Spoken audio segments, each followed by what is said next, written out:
Chapter 1. Sacred Sanctuary. Amara's fingers worked methodically through the dried chamomile petals, crushing each fragment between her fingertips until the herb released its honey-sweet essence into the moonlit air. The small laboratory tucked away in the east wing of the packhouse had become her refuge, a place where the suffocating weight of expectations couldn't reach her. Silver light streamed through the tall windows, casting dancing shadows across shelves lined with glass vials and carefully labeled jars. Each container held secrets harvested from the surrounding forest: wolfsbane for protection, valerian root for restless sleep, ginger for the nausea that had been plaguing her mother lately. Strange, since werewolves rarely fell ill. Her wolf, Lyra, paced restlessly beneath her skin. The beautiful silver-gray creature had been agitated for weeks now, sensing something that Amara's human consciousness couldn't quite grasp. Tonight felt different, though, charged with an electricity that made her skin prickle and her heart race. "Focus," she whispered to herself, grinding the chamomile with renewed determination. The laboratory door creaked open behind her. Amara didn't need to turn around because the crisp scent of winter pine and authority announced her visitor's identity. Luna Selene Moonfang entered with the same measured grace she brought to everything: calculated, controlled, cold. "Still playing with your little plants, I see." The dismissive tone sliced through Amara's peaceful moment like a blade through silk. She continued working, refusing to give her mother the satisfaction of an immediate response. The chamomile turned to powder beneath her persistent grinding. "They're not plants, Mother. They're medicine." Amara's voice remained steady despite the tremor running through her hands. "Healing arts that our pack has forgotten in favor of brute strength." Celine's heels clicked against the stone floor as she approached. Each step echoed with purpose, with finality. The sound reminded Amara of a countdown. "Your healing arts won't matter where you're going." Now Amara did turn, her jade green eyes meeting her mother's arctic blue gaze. Something twisted in her stomach. Not the gentle flutter of intuition, but the sharp clench of dread. "What do you mean?" Celine's lips curved into what might have been a smile on anyone else's face. On hers, it looked like the expression of a predator who had cornered her prey. "Alpha Draven Blackthorn has agreed to accept you as his mate. The ceremony will take place in 3 days." The words hit Amara like physical blows. The glass vial in her hand slipped, shattering against the floor in a crystalline explosion that seemed to echo forever. "No." The word emerged as barely a whisper. "You can't. I won't." "You will do your duty to this pack." Celine's voice never wavered, never softened. "The Blackthorn Alliance will secure our northern borders and guarantee our survival through the coming conflicts." Lyra snarled within Amara's chest, claws scraping against her ribs in protest. The wolf understood what her human half was still struggling to accept. They were being sold like livestock. "Draven is twice my age. He's cruel, Mother. Everyone knows what happened to his last mate." "What happened to Helena Blackthorn is pack business, not gossip." Celine's eyes flashed with warning. "Draven has agreed to overlook your deficiencies in exchange for the Union." Deficiencies. The word burned through Amara's chest like acid. Her mother meant her late shifting. She hadn't received her wolf until 18, 3 years later than normal. Most pack members whispered that she was broken, damaged somehow. Only Amara knew the truth. Lyra had been waiting for something. Someone. "I won't marry him." Amara straightened her spine, drawing on reserves of courage she didn't know she possessed. "You will." Selene moved closer, her presence filling the small space like poison gas. "Because if you don't, Alpha Marcus will challenge Draven for breach of contract. Your father is strong, but he's not young anymore. He won't survive a fight with the Blackthorn Alpha." The threat hung in the air between them, crystal clear and devastating. Choose Draven, or watch her father die. Amara's hands shook as she bent to collect the larger pieces of broken glass. The sharp edges cut into her palms, but the physical pain felt distant compared to the agony tearing through her heart. "The announcement will be made tomorrow evening," Selene continued, her voice returning to its usual emotionless cadence. "Draven will arrive the following morning to begin the courting rituals. I suggest you use the remaining time to adjust your expectations." The Luna's heels clicked toward the door, each step driving nails into Amara's coffin of dreams. But at the threshold, Selene paused. "Clean up this mess. And Amara?" She didn't turn around. "Don't embarrass our family any more than you already have." The door closed with a soft snick that sounded like a prison cell locking. Alone again, Amara sank to her knees among the scattered glass and crushed herbs. The chamomile's sweet scent mixed with the copper tang of her blood, creating a strange perfume of broken dreams and shattered hopes. Lyra whimpered deep in her chest, the sound full of a longing that had no name. Her fingers closed around a particularly sharp shard of glass. For just a moment, she imagined what it would feel like to know. She dropped the fragment as if it had burned her. Running away was one thing, giving up entirely was another. But as she knelt there in the ruins of her sanctuary, surrounded by the tools of her healing craft and the weight of an impossible choice, one thought crystallized in her mind with startling clarity. She would not go quietly to her cage. Chapter 2. Gilded Chains. The great hall buzzed with anticipation that made Amara's skin crawl. Pack members clustered in excited groups, their voices creating a symphony of speculation and gossip that rose to the vaulted ceiling like incense. She stood on the raised platform beside her parents, feeling like a prize heifer on display. Alpha Marcus Moonfang commanded attention without effort. His silver-streaked dark hair caught the torchlight, and his broad shoulders carried the weight of leadership with practiced ease. But tonight, Amara noticed something new in her father's bearing, a tension that spoke of battles he couldn't fight and choices that weren't his to make. "My fellow wolves," Marcus began, his voice carrying easily through the assembled crowd. "Tonight marks a new chapter in our pack's history, an alliance that will strengthen our bloodlines and secure our future." Beside him, Luna Selene radiated cold satisfaction. Her midnight blue gown emphasized her regal bearing, every inch the perfect political Luna. No one looking at her would guess she'd threatened her own daughter's happiness less than 24 hours ago. Amara wore white, the traditional color of purity and new beginnings. The irony tasted bitter on her tongue. The silk dress fit perfectly, crafted specifically for this moment, this announcement that would seal her fate. She felt like a ghost haunting her own life. The massive oak doors at the hall's entrance groaned open, and the temperature seemed to drop 10 degrees. Alpha Draven Blackthorn entered with the confidence of a conqueror surveying his newest territory. Tall and broad-shouldered, Draven possessed the kind of dark handsomeness that drew eyes and commanded respect. His black hair was pulled back severely, emphasizing the sharp angles of his face and the cold intelligence in his pale gray eyes. But Amara saw what others missed, or chose to ignore. The cruel set of his mouth, the predatory way he moved, the absolute certainty that everything and everyone belonged to him. Their eyes met across the crowded hall, and Draven's lips curved into a smile that made her blood freeze. He saw her fear, her revulsion, and he enjoyed it. "Alpha Draven," Marcus called out, extending his hand in greeting. "Welcome to Moonfang territory." "Alpha Marcus, Luna Selene." Draven's voice carried easily through the sudden hush that had fallen over the crowd.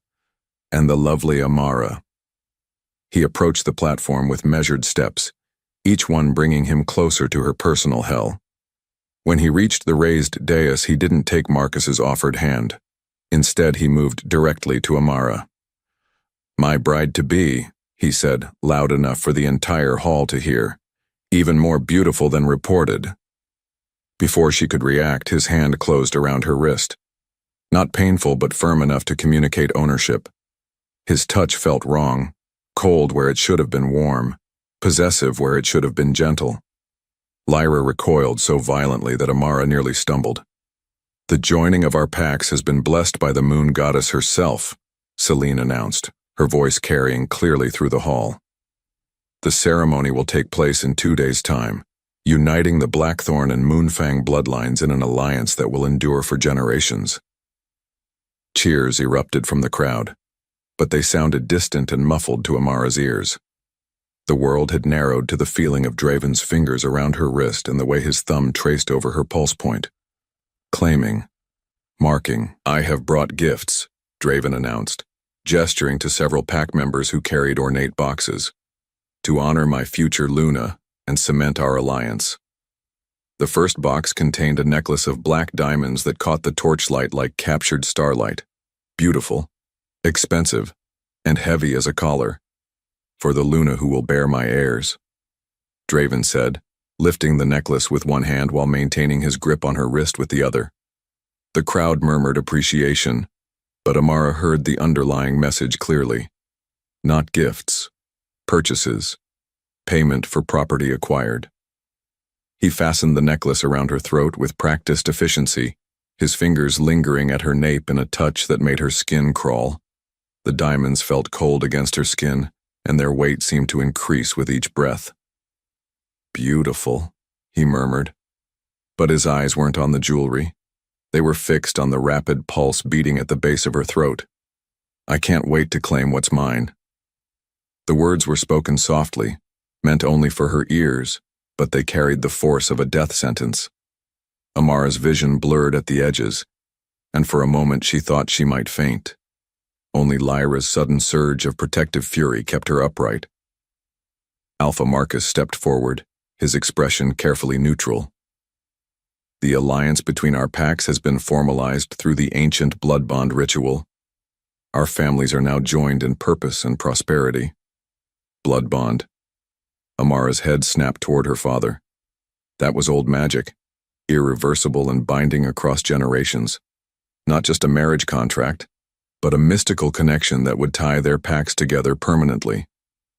Her mother's face revealed nothing, but something flickered behind her Arctic eyes. Satisfaction? Relief?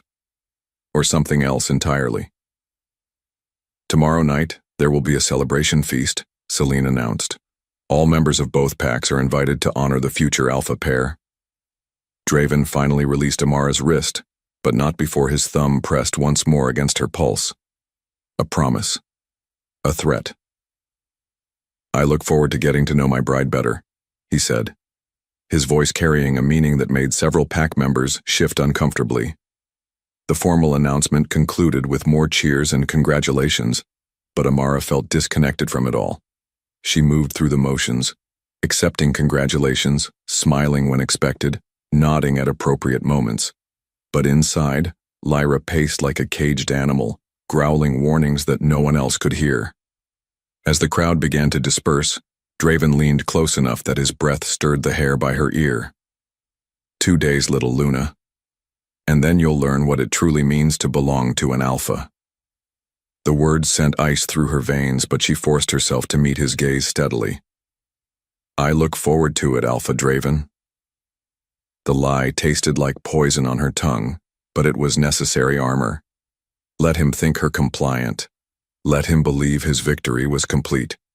She would need him to underestimate her for what came next. Because as she stood there in her white dress and black diamond collar, surrounded by the celebration of her own doom, Amara Vale made a promise to herself and to Lyra. She would not submit. She would not break. And she would not go quietly into the cage they'd built for her. Chapter 3. Whispers in the dark. Sleep eluded Amara like smoke slipping through her fingers. She'd been lying in her bed for hours, staring at the ceiling while her mind raced in circles that led nowhere good. The black diamond necklace sat on her dresser like a sleeping serpent, catching fragments of moonlight and throwing them back in sharp, cold sparks. Every time she closed her eyes, she saw Draven's predatory smile and felt the weight of his hand on her wrist. The memory made her skin crawl and Lyra pace restlessly beneath the surface, a constant reminder that her wolf was as disturbed by their fate as she was. The pack house settled around her with the familiar creaks and sighs of old wood adjusting to the cool night air. These sounds had comforted her since childhood, but tonight they felt ominous, like the building itself was holding its breath. Unable to stand another moment of restless torment, Amara slipped from her bed and padded barefoot across the cold floor. The silk nightgown she wore provided little warmth, but she barely noticed. Her mind was focused on the conversation she'd overheard earlier, fragments of words between her mother and the head of household staff about preparations and ensuring everything goes smoothly. The hallway outside her room stretched in both directions, lit by the soft glow of moonlight streaming through tall windows. She moved like a ghost toward the main staircase, her bare feet silent on the thick carpet. Years of sneaking to her laboratory had taught her which floorboards creaked and which steps groaned under pressure. Light spilled from beneath her mother's study door, a golden line that shouldn't have existed at this late hour. Selene rarely worked past midnight, claiming that important decisions required a clear mind and adequate rest. So what kept the Luna awake tonight? Amara pressed herself against the wall beside the door, her heart hammering so loudly she was certain it would give her away. But the voices from within the study were too compelling to ignore. Arrangements are proceeding as planned. Her mother's voice crisp and businesslike despite the late hour. Good. The responding voice made Amara's blood freeze. Draven was here, in her home, discussing arrangements in the middle of the night. I trust there won't be any complications. None. Selene's tone held absolute certainty. Amara is properly trained in pack hierarchy and Luna duties. She understands her role. A low chuckle that raised every hair on Amara's arms. I'm not concerned about her Luna duties, Selene. I'm concerned about her spirit. Broken Lunas are so much easier to manage. The words hit Amara like a physical blow. Broken Luna. They weren't just arranging a political marriage. They were discussing her deliberate psychological destruction. She'll adjust quickly, Selene replied, and there was something in her voice that made Amara's stomach twist. Not the cold certainty she'd expected, but something else. Something that almost sounded like regret? I certainly hope so, for everyone's sake. Draven's voice carried an unmistakable threat. The blood bond ensures our pack's cooperation, but I prefer willing compliance to forced submission. It's less messy. The girl will not cause problems. Selene's voice sharpened slightly, and Amara caught the subtle challenge in her mother's tone. For your pack's sake, I hope you're right. A pause filled with implications that made Amara's skin crawl. I've waited too long for a proper Luna, one with the bloodline strength to bear powerful heirs. Your daughter's late shifting actually works in my favor. Her wolf will be more dependent on her alpha's guidance. Amara's hand flew to her mouth to stifle a gasp. They weren't just talking about marriage, they were discussing breeding her like livestock, using her delayed wolf development as evidence that she'd be easier to control. The Vale bloodline has always produced strong pups, Selene said carefully. Amara will serve your pack well. Vale bloodline. Something cold and sharp pierced through Amara's shock. Her mother had never mentioned being a Vale, had always insisted that her maiden name was Silverton, but Amara's grandmother had been a Vale before her marriage. Could there be some significance to that bloodline that she'd never been told? Indeed. The ancient blood runs true, even if diluted by generations of weak pack alliances. Draven's voice held a note of satisfaction that made Amara's stomach turn. I've done my research, Selene. The Vale line may have been dormant for decades, but the power is still there, waiting to be awakened through proper motivation. What power? Amara pressed closer to the door, desperate to understand what they were discussing. The old ways died out for good reason, Selene said, and now her voice definitely carried warning. Some bloodline gifts are better left buried. Perhaps, but I'm not interested in burial. I'm interested in resurrection. Draven's words dripped with dark promise. Your daughter carries more than just diluted alpha blood. She carries the potential for something far more valuable. A soft scraping sound from within the study. A chair being pushed back from a desk. Panic flared through Amara's chest as she realized someone was preparing to leave. "The ceremony will proceed as planned," Selene said with finality. "2 days, Draven, and then she's your responsibility."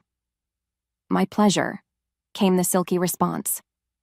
Footsteps approached the door.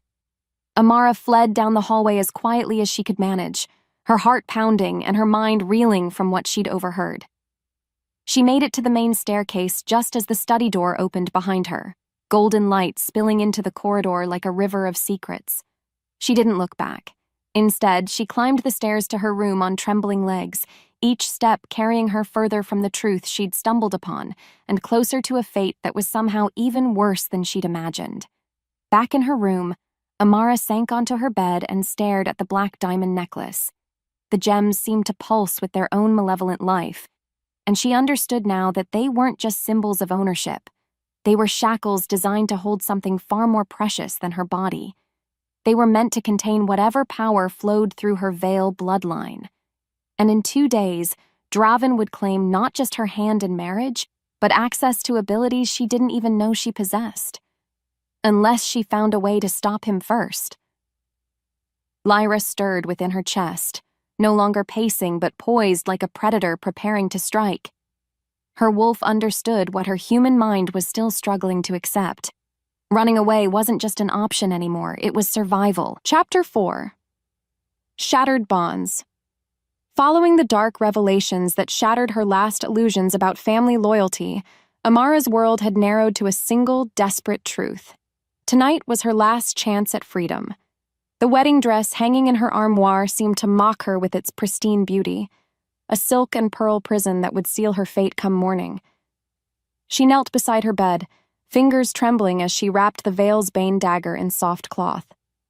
The ancient weapon felt warm against her palm, almost alive with some dormant energy that made Lyra pace restlessly beneath her skin. Her wolf sensed what was coming before her human mind fully accepted it. They were leaving. Tonight. "Just a few essentials," she whispered, shoving clothing and basic supplies into a leather satchel. "Travel light. Move fast." The pack house settled into its midnight quiet around her, but Amara knew the illusion of peace wouldn't last. Tomorrow would bring chaos when they discovered her empty room, but by then she'd be deep in neutral territory where even Draven's trackers couldn't follow. Her bedroom door creaked open without warning. Amara spun, heart hammering, expecting to see her mother or some servant sent to check on the bride-to-be.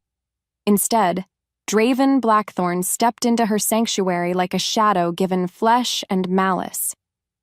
"Going somewhere, little Luna?" His pale eyes swept over her travel clothes and packed bag with predatory satisfaction. He'd been watching, waiting, planning for exactly this moment of rebellion. "The bathroom," she managed, forcing steadiness into her voice. "I couldn't sleep." Draven closed the door behind him with deliberate care, the soft click of the latch sounding like a death knell. "Nervous about tomorrow?" "How touching." He prowled closer, each step calculated to corner her between the bed and window. Escape routes evaporated with each movement until she stood trapped in a cage of muscle and malevolent intent. "I've been thinking about our conversation earlier," he continued, voice dropping to that silky tone that made her skin crawl. "About broken lunas and proper motivation." "I don't know what you mean." "Of course you don't." His smile revealed teeth that seemed too sharp, too predatory for human form. "But you will." Before she could react, his hand shot out and clamped around her throat. Not gentle, not even rough, brutal enough to cut off air and send panic shooting through every nerve. "The blood bond is already in place," he murmured, thumb pressing against her pulse point. "But I find that early claiming encourages compliance."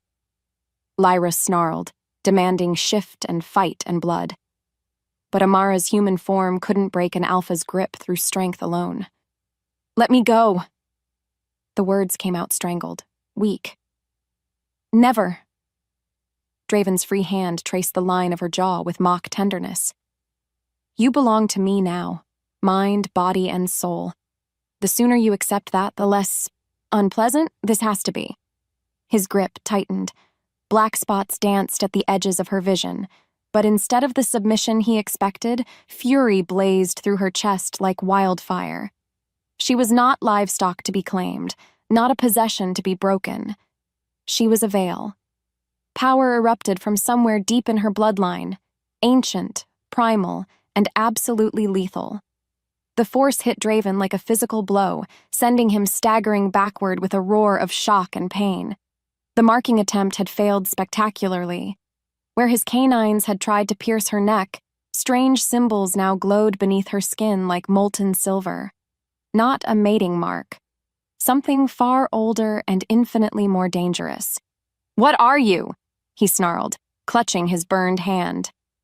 But Amara was already moving. She grabbed her pack and the wrapped dagger, then sprinted for the window. 3 stories down to the gardens, but Lyra was already surging forward, demanding the shift that would carry them to safety. "Guards!" Draven's bellow shook the pack house. "Stop her!" Too late. Amara dove through the open window just as her bones began to elongate and reshape themselves.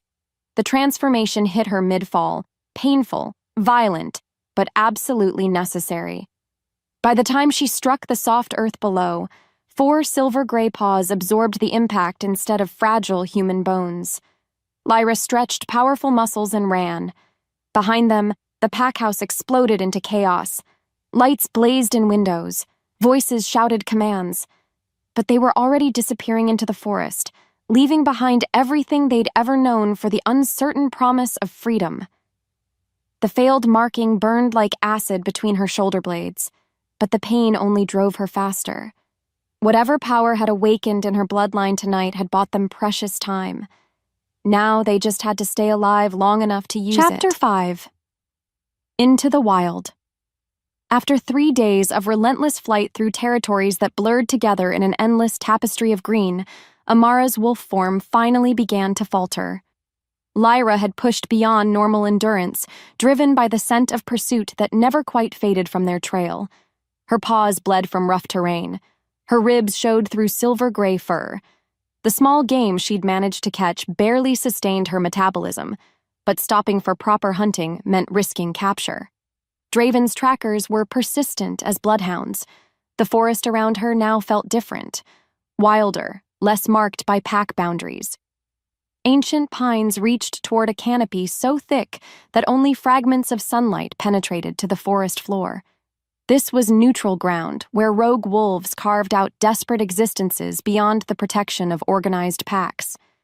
Dangerous territory for a lone female, but preferable to the cage awaiting her back home. Lyra's nose twitched at unfamiliar scents.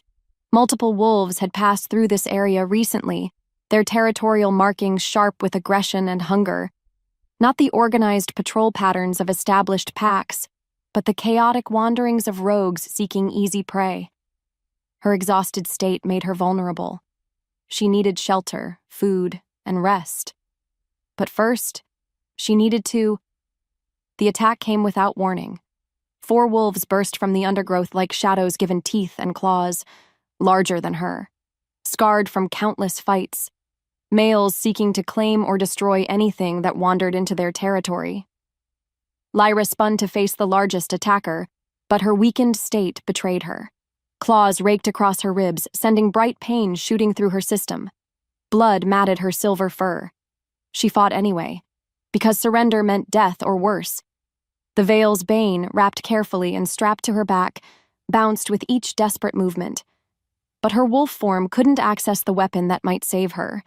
Another set of jaws closed around her hind leg. Bone cracked. She went down hard, muzzle striking root and stone until copper flooded her mouth. The rogues circled like vultures, sensing victory. But instead of finishing her quickly, they seemed to savor her helplessness. The pack leader, a massive brute with one torn ear, shifted back to human form just long enough to speak. "Pretty little Luna, all alone in the big bad woods." His laugh held no warmth. "Alpha's gonna love this catch." More rogues, more danger than she'd escaped. Lyra gathered herself for one final surge of defiance, but her strength was gone. Blood loss and exhaustion had taken their toll. The best she could manage was a weak growl that only encouraged her attackers. This was how it ended. Not in Draven's bed, but torn apart by rogues in neutral territory. At least she'd die free. The pack leader lunged for her throat, but instead of fangs finding their mark, a thunderous roar shook the forest. Something massive crashed through the undergrowth, larger than any wolf she'd ever seen, moving with predatory grace that spoke of absolute dominance. A blur of midnight black fur and barely contained violence slammed into the rogue leader. The impact sent both wolves tumbling, but only one rose from the tangle of limbs. The newcomer stood over his defeated opponent like some primal god of war. Muscles rippled beneath ebony fur. Golden eyes blazed with intelligence and lethal intent. When he turned that molten gaze on the remaining rogues, they scattered like leaves before a hurricane. Cowards. Bullies who fled when faced with real power. The black wolf approached her slowly, each step deliberate and non-threatening. But Lyra's instinct screamed danger of a different kind. Not the crude brutality of rogues, but something infinitely more compelling. Something that called to her on levels she didn't understand. He shifted back to human form in a fluid motion that spoke of perfect control. Tall, broad-shouldered, with dark hair and those same golden eyes that seemed to see straight through her. Handsome in a way that made her wolf whimper with recognition.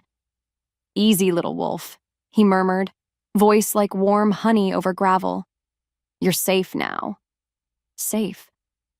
The word was foreign after so many days of running, but as darkness closed around the edges of her vision, one final thought pierced through her exhaustion. She'd found sanctuary. But had she also found something far more dangerous than anything she'd left behind? Chapter 6. Unexpected Salvation. Previously content with his solitary patrol through the outer boundaries of Shadowclaw territory, Lucian Ashworth now found himself staring down at the most magnificent creature he'd ever encountered. Even unconscious and bloodied, the silver-gray wolf radiated a fierce beauty that made his chest tighten with unfamiliar emotion. His wolf, Kale, paced restlessly beneath his skin with an agitation that bordered on obsession. The massive creature demanded answers Lucian couldn't provide. Why did this stranger's scent make him want to howl? Why did every protective instinct he possessed flare to blazing life at the sight of her injuries? "What have you gotten yourself into, little wolf?" he murmured, gathering her limp form against his chest. She weighed almost nothing, too thin, clearly exhausted from whatever ordeal had driven her into neutral territory. The fact that she'd fought 4 rogues in her condition spoke to either desperation or courage. Possibly both. But it was the scent clinging to her fur that made his blood run cold. Blackthorn pack. Specifically, their alphas marking pheromones mixed with something else. Something that smelled like burned flesh and rage. A failed claiming. Recent enough that the acrid residue still clung to her like invisible chains. Draven, he growled, the name tasting like poison. Lucian had heard rumors about the Blackthorn Alpha's latest political marriage, some Luna's daughter being bartered for territorial advantages. But if this wolf was the bride-to-be, she'd run rather than submit. Admirable, dangerous, and absolutely certain to bring war to his doorstep once Draven realized where she'd ended up. The irony wasn't lost on him. For months, his dreams had been plagued by visions of silver eyes and desperate pleas for help. Fragments of prophecy that his grandmother claimed meant his mate was in mortal danger. Now here she was, bleeding in his arms like some answer to prayers he'd never dared speak aloud. Alpha? His beta, Marcus, emerged from the tree line with 2 other patrol members. Their expressions shifted from routine alertness to shock as they registered the unconscious female. "Medical emergency," Lucian said simply. "Clear the path back to the pack house." "Sir, is that—" Marcus's nose twitched as he caught her scent signature. Blackthorn territory. If she's running from... then she had good reason. Lucian's tone brooked no argument. "Move." They ran through the forest in formation, Lucian cradling his precious burden while his beta and warriors flanked them against potential threats. but his mind was already racing ahead to the complications this rescue would create. Taking in a runaway Luna was tantamount to declaring war on her former pack. Draven wouldn't simply write off his investment. He'd come for her with everything he had, which meant Lucian needed to understand exactly what, or who, he was protecting. The Shadowclaw packhouse rose from the forest like something carved from living stone. 3 stories of indigenous architecture that blended seamlessly with the surrounding wilderness. It served as both sanctuary and fortress for the most elite warriors in the Northern Territories. Lucian's private suite occupied the entire top floor, a carefully designed space that reflected both his alpha status and his preference for understated elegance. The bedroom's massive 4-poster bed dominated one wall, while floor-to-ceiling windows offered panoramic views of the territory he'd sworn to protect. He laid the injured wolf on the bed's silk coverlet, then stepped back to give her space. Shifting while unconscious was dangerous, but her injuries needed treatment that required human form. As if responding to his thoughts, her bones began the fluid restructuring that marked transformation. But instead of the violent convulsions he'd expected from someone in her condition, the shift flowed like water finding its level. When it finished, Lucian found himself staring at the most beautiful woman he'd ever seen.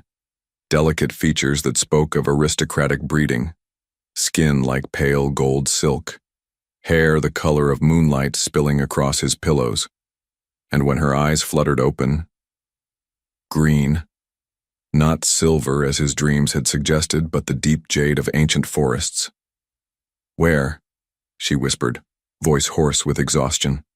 "Safe," he assured her, though the word felt inadequate.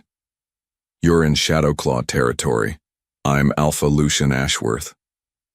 Her reaction was immediate and devastating. Terror flooded those gorgeous eyes as she tried to scramble away from him, her movements weak but desperate. "No, I won't. You can't make me." "Hey." He raised both hands in a gesture of surrender, careful to project calm rather than dominance. "Easy. No one's making you do anything." But she wasn't listening.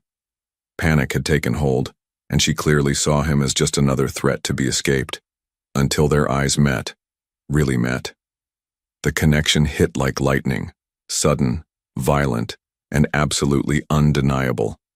Every cell in Lucian's body recognized her as something essential, something he'd been searching for without realizing it. Mate. The word echoed through his consciousness with the force of divine revelation. Not just any mate, but the one. The woman his soul had been carved to fit. From her shocked gasp, she felt it too. Chapter 7.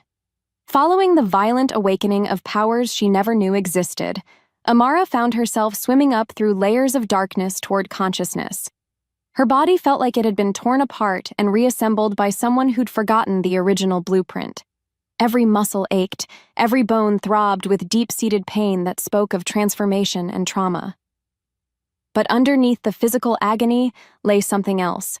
Something that hummed through her bloodstream like liquid lightning, making her fingertips tingle with unfamiliar energy. The bed beneath her was softer than anything she'd ever experienced. Silk sheets caressed skin that felt hypersensitive, as if every nerve ending had been stripped raw and exposed. The scent surrounding her was rich, masculine, and completely foreign, cedar and pine mixed with something darker, more primal. Where was she? Memories crashed back in fragmented waves. Draven's brutal grip around her throat, the failed marking that had burned like molten silver, her desperate leap through the bedroom window, 3 days of running until exhaustion claimed her. And then, rescue. "You're awake." The voice rolled over her like warm honey, deep and resonant with an authority that should have terrified her. After Draven's cruelty, any Alpha's attention should have sent her scrambling for escape routes.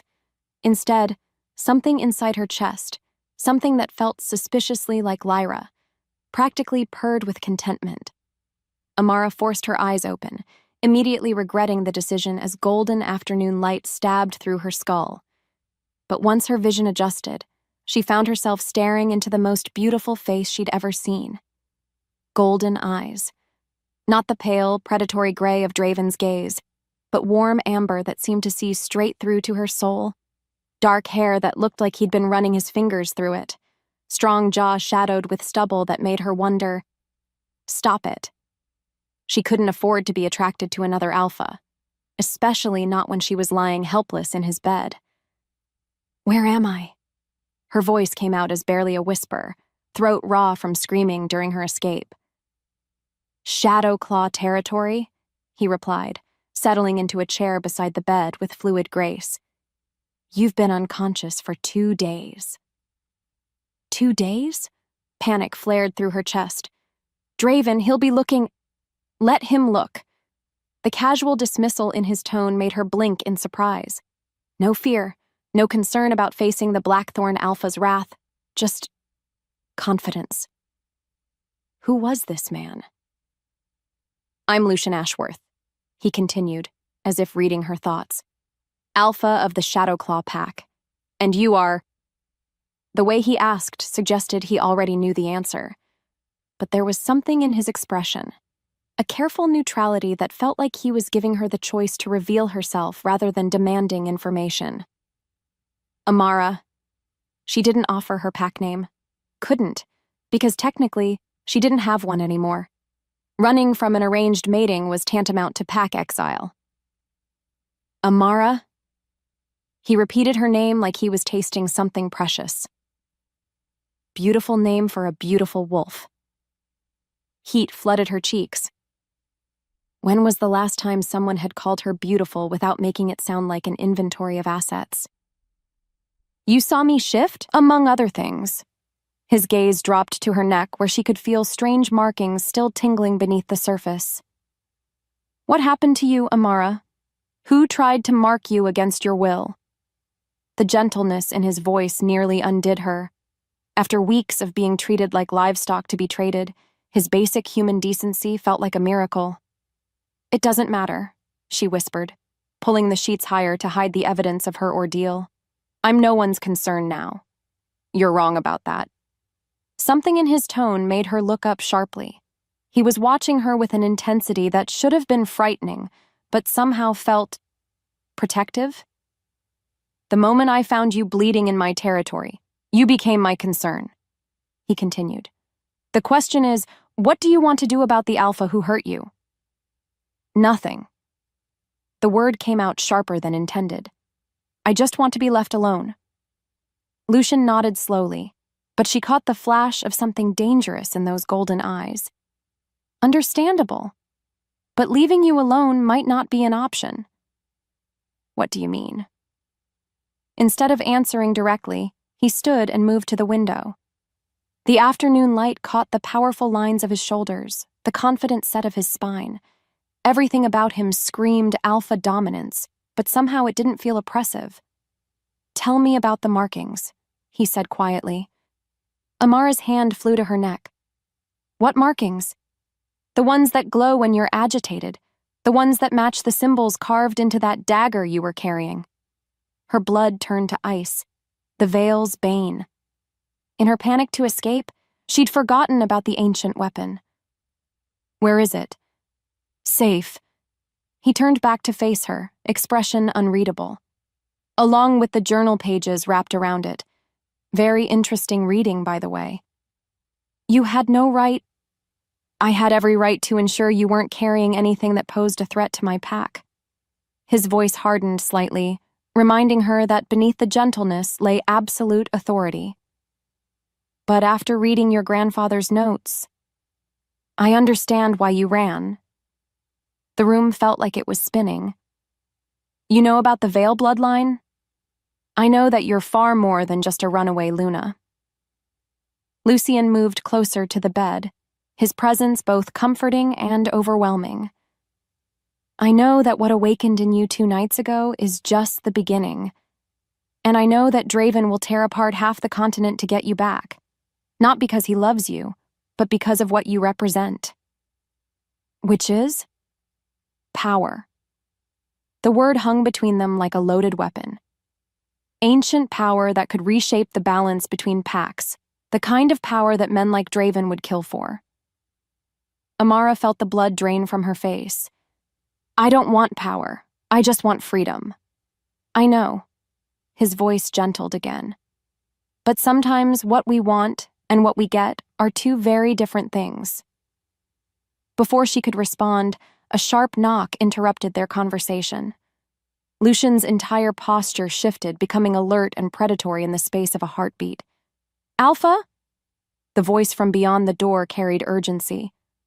Border Patrol reports movement. Blackthorn forces approaching from the south. Amara's heart stopped beating. Draven had found her. Lucian's eyes met hers across the room, and in that golden gaze she saw determination that took her breath away. Then it's time to see exactly what that power of yours can do. Chapter 8. Bonds of Fate. Despite having prepared for this moment since finding Amara bleeding in his territory, Lucian felt his chest tighten as he processed the implications of his beta's report. Draven Blackthorn wasn't known for subtlety. If he was moving forces toward Shadowclaw land, he intended to reclaim his runaway bride through violence. The woman in question had gone pale as moonlight, her jade eyes wide with terror that made Kale pace restlessly beneath Lucian's skin. His wolf wanted to comfort her, protect her, claim her as his own and damn the consequences. Which was exactly the problem. From the moment their eyes had met, he'd felt the unmistakable pull of the mate bond. Not the gentle recognition that some wolves described, but a fierce consuming need that threatened to override every rational thought. She was his. His wolf knew it. His soul knew it. But she'd just escaped one forced mating. The last thing she needed was another alpha making demands on her freedom. How many? He asked Marcus through the door, forcing his voice to remain steady. 30 warriors. Maybe more. They're still 2 hours out, but they're not trying to hide their approach. A show of force, then. Draven wanted him to know exactly what he was facing if he chose to harbor the runaway Luna. Assemble the council, Lucian commanded. Full battle readiness, but no aggressive positioning. Not yet. Yes, Alpha. Footsteps retreated down the hallway, leaving him alone with Amara and the weight of a decision that would reshape both their lives. You have to let me go. Her voice was barely a whisper, but it cut through him like silver. I won't be responsible for a war between our packs. There won't be a war. He moved back to the chair beside her bed, noting how she tracked his movements like prey watching a predator. Because you're not going anywhere. You can't. I can. I am. The alpha authority in his voice made her flinch, and he immediately gentled his tone. Amara, look at me. Those magnificent green eyes lifted to meet his, and he saw himself reflected in their depths, not as a threat but as something else entirely. Something that made his heart race and his wolf sing with triumph. Do you feel it? He asked softly. Feel what? But even as she spoke, color flooded her cheeks. She felt it. The connection that defied logic and demanded recognition. The bond that would reshape everything they thought they knew about their destinies. You know what? He leaned forward, careful not to invade her space but close enough that his scent would wrap around her like invisible chains.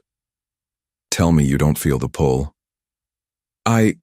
She swallowed hard, her pulse fluttering wildly at the base of her throat. I can't. Not again. I won't be some alpha's possession. Good. The response clearly surprised her. Because I don't want a possession. I want a partner. You don't even know me. I know enough. Lucian reached out slowly, giving her time to pull away, and brushed his fingertips across the strange markings at her neck. The symbols flared with silver light at his touch, and power hummed between them like a live wire. I know you're brave enough to run from an impossible situation, strong enough to fight 4 rogues while injured, and powerful enough to burn an alpha who tried to claim you against your will.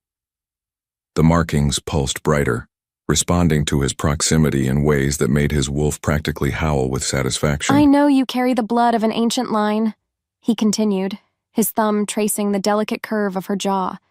And I know that what's happening between us right now scares you more than facing Draven ever did. It should scare you too, she whispered, Why? Because the Vale bloodline is cursed. The words tumbled out in a rush, as if she'd been holding them back through sheer force of will. Every generation produces one heir with the gift, and every generation that heir destroys everything they touch. Lucian studied her face, seeing the genuine terror lurking behind her confession. Who told you that? My grandmother.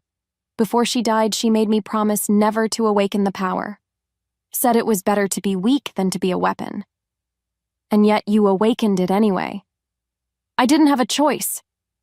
The words burst out of her with enough force to make the windows rattle.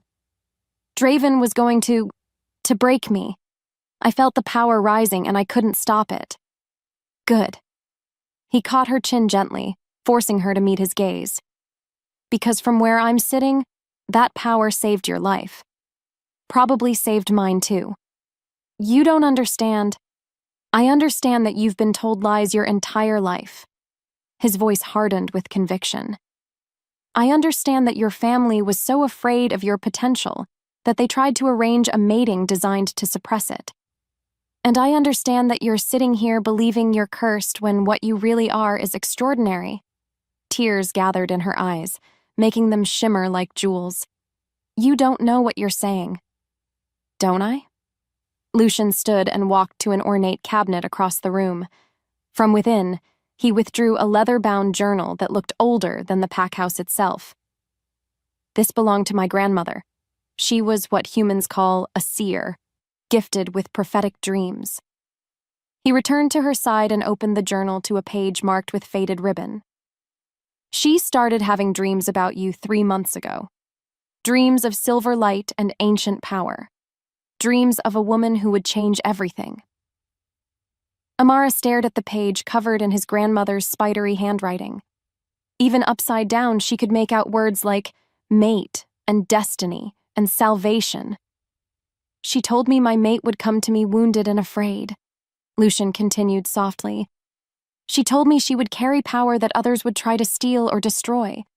And she told me that loving her would be the greatest challenge and greatest gift of my life. That could be anyone. No. He closed the journal and set it aside. It couldn't. Because 3 days ago, I started having the dreams myself. Dreams of green eyes and silver fire. Dreams of a woman calling for help that I was desperate to give. The bond between them pulsed with undeniable truth. Amara felt it in every cell of her body. The rightness of his touch, the completeness his presence brought to corners of her soul she hadn't known were empty. But accepting that truth meant accepting everything that came with it. If I stay, she whispered, Draven will come for me. He'll bring war to your territory. Let him come. Lucian's golden eyes blazed with protective fire. I've been alpha of this pack for 10 years. I've fought rogues, rival alphas, and challenges from within. But I've never fought for something as important as you. You barely know me. I know my wolf recognizes yours. I know my dreams led me to you. And I know that what I feel when I look at you is worth fighting for. He reached out again, this time covering her hand with his. The question is, do you think it's worth fighting for too? Before she could answer, another sharp knock echoed through the room, but this time the urgency in Marcus's voice made Lucian's blood run cold. Alpha, they're flying war banners, and there's something else. Draven's brought a witch. Chapter 9. The price of power building on the terrifying revelation that Draven had enlisted supernatural help in his pursuit. Amara felt the bottom drop out of her world. A witch. That meant blood magic, binding spells, and powers that could override even the strongest wolf's defenses. It meant she was truly trapped. What does that mean? She asked, though part of her already knew the answer would change everything. Lucian's expression had shifted into something darker, more dangerous.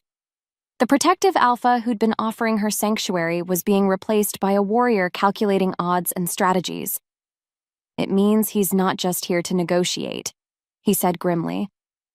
Witches who work with werewolf packs specialize in one thing: tracking magic and binding spells that can override supernatural defenses. The markings on her neck began to burn, as if responding to the distant threat. Amara pressed her palm against the symbols, feeling power surge beneath her skin like a caged animal demanding release. Can she find me through these? She gestured to the glowing marks. Possibly? Lucian moved to the window, his entire body tense with barely contained aggression. The Vale bloodline is old magic, older than most witches understand. But if she's skilled enough... He didn't need to finish. They both understood the implications. I have to leave. Amara threw back the covers, ignoring the way her injuries protested the sudden movement. If I'm not here when they arrive, you'll what? Run deeper into neutral territory where even more rogues can hunt you? Lucian's voice carried a sharp edge. Or maybe head for human settlements where your wolf will slowly die from isolation? It's better than bringing war to your pack. Says who? He spun to face her, golden eyes blazing with an intensity that made her breath catch. Says the family that lied to you about your heritage? The mother who sold you to a monster? The pack that would rather see you broken than powerful? Each word hit like a physical blow, but they carried the sting of truth. Everyone who should have protected her had failed.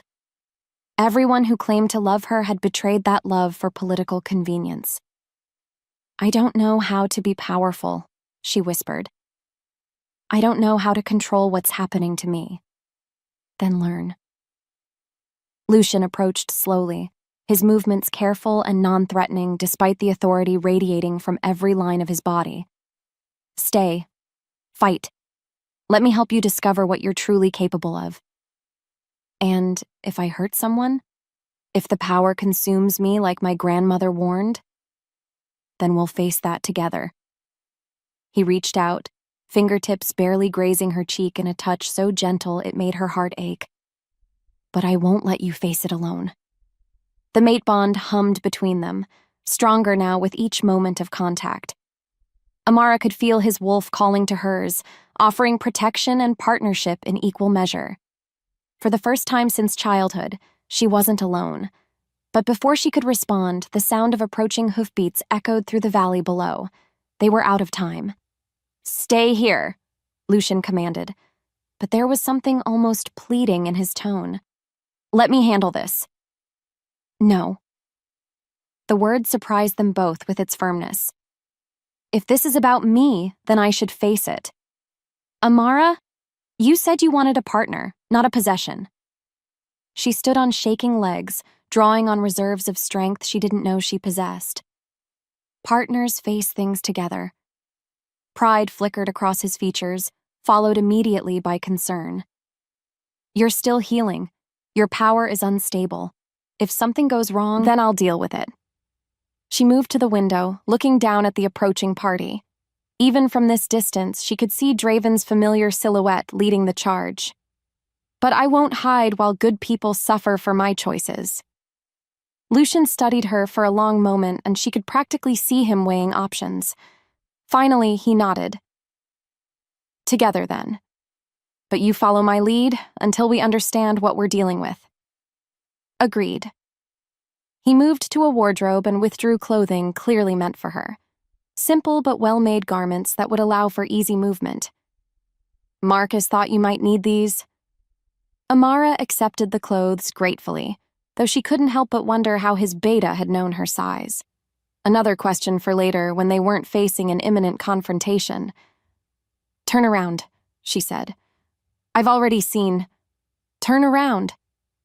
This time her voice carried enough steel to make him blink in surprise. A slow smile spread across his features. Yes, ma'am. As she dressed quickly, Amara caught glimpses of him in the window's reflection. He kept his word, facing away from her, but something about his posture suggested he was acutely aware of every movement she made. The mate bond, she realized. It was affecting him as strongly as it affected her. Ready, she announced. When he turned back, something flared in his golden eyes that made heat pool low in her belly. The simple clothing somehow emphasized rather than hid her curves, and his gaze lingered appreciatively before snapping back to her face. "Beautiful," he murmured. "Focus, Alpha," she said, though her cheeks warmed at the compliment. "Right." He shook his head as if clearing it. "Stay close. Don't engage directly unless absolutely necessary. And whatever happens, don't let the witch touch you." "Why?" "Because physical contact makes binding spells exponentially more powerful." His expression grew grim. "And something tells me that's exactly what they're counting on." Together, they left the sanctuary of his private chambers and descended toward a confrontation that would determine not just their fate, but the fate of everyone they cared about. Behind them, the Veil's bane dagger pulsed with its own mysterious light, as if sensing that its time was finally at hand. Chapter 10. Nightmare's Embrace. Emerging from the safety of Lucian's chambers felt like stepping into a waking nightmare. The great hall buzzed with Shadowclaw warriors preparing for battle, their movements sharp and purposeful as they checked weapons and reinforced defenses. But none of that registered once Amara saw what waited beyond the massive windows. Draven's forces had arranged themselves in perfect formation across the valley floor. Black banners snapped in the mountain wind, each one bearing the Blackthorn sigil, a silver wolf's head wreathed in thorns. Behind the warriors stood a figure that made her blood freeze, a woman draped in midnight robes, her silver hair whipping around a face marked with intricate tattoos. The witch. "She can sense you," Lucian murmured beside her, his hand settling protectively at the small of her back. "The magic recognizes magic." As if summoned by his words, the witch's head turned toward the packhouse. Even from this distance, Amara felt those ancient eyes boring into her soul, searching for weaknesses to exploit. Terror clawed at her throat. Not the clean fear of physical danger, but something deeper, a primal understanding that this woman could strip away everything that made her her. What does she want? To bind your power. His voice carried grim certainty. Make it serve Draven's will instead of your own. The markings on her neck flared with silver fire, responding to the distant magical presence like a warning bell. Pain shot through her skull as fragments of memory surfaced. Her grandmother's whispered stories about witches who could steal a wolf's very soul. "Never let them touch you, little star. Never let them speak your true name." "My grandmother," she whispered. She knew about this, about witches who hunt our kind. Lucian's golden eyes sharpened. "What did she tell you?" Before Amara could answer, the great hall's doors burst open. A young warrior stumbled inside, his face pale with exhaustion and fear. "Alpha, they've sent an emissary. He's demanding parley." "Who?" But even as Lucian asked, Amara already knew. "Alpha Draven himself, sir. He's waiting at the boundary stones." The blood drained from her face. Seeing him across a valley was one thing. Facing him directly, knowing what he intended to do. "I can't." The words escaped before she could stop them. "I can't see him again." Lyra paced frantically beneath her skin, torn between the urge to fight and the desperate need to flee. Her wolf remembered the burning agony of his failed mark, the violation of his touch. "You don't have to." Lucian's voice carried absolute conviction. "I'll handle this." "No." The refusal surprised them both. "If I hide, he wins. He gets to control the narrative, make demands while I cower like prey." Something shifted in Lucian's expression, surprise melting into admiration. "You're sure?" Instead of answering directly, Amara straightened her spine and lifted her chin. The gesture felt foreign after weeks of trying to make herself invisible, but power hummed through her veins like liquid courage. "Let's go see what my former fiancé wants." They descended through the pack house together, their footsteps echoing in corridors lined with portraits of past alphas. Each painted face seemed to watch their passage with knowing eyes, as if understanding that history was being written with every step. The main courtyard opened before them like an arena prepared for battle. Shadowclaw warriors flanked the space, their weapons gleaming in the afternoon sun. But at the center, waiting with predatory patience, stood the man who had haunted her nightmares. Draven Blackthorn looked exactly as she remembered, tall, dark, devastatingly handsome in a way that concealed the monster beneath. His pale eyes found hers across the distance, and his lips curved into that familiar smile that promised pain disguised as pleasure. "My dear Amara." His voice carried easily through the courtyard, smooth as poisoned honey. "You look different." The markings on her neck pulsed with warning heat. Different. Yes, she supposed she was. "Alpha Draven." She kept her voice level, professional. "You're trespassing." "Am I?" He gestured to the warriors surrounding him. "I'm simply retrieving stolen property." Rage flared through her chest like wildfire. "I'm not property. Aren't you?" His smile widened, revealing teeth that seemed too sharp. "The blood bond says otherwise. You belong to me, little Luna. Body, soul, and that fascinating new power of yours." Beside her, Lucian's entire frame went rigid with barely contained violence. She could feel his wolf straining against his control, demanding permission to tear Draven's throat out. But this wasn't his fight, not entirely. "The bond failed," she said clearly. "Your mark burned away the moment you tried to place it. That makes me a free agent. Temporary setback." Draven's gaze shifted to Lucian with calculating interest. "Though I admit I'm curious about your protector. Tell me, Ashworth, what exactly do you hope to gain by harboring my runaway bride?" The question hung in the air like a challenge. Around the courtyard, warriors tensed, hands moving instinctively toward weapons. This was the moment everything changed. Whatever Lucian said next would determine whether they faced war or found some other solution. But as she watched the two alphas size each other up like gladiators in an arena, one thought burned through her mind with crystal clarity.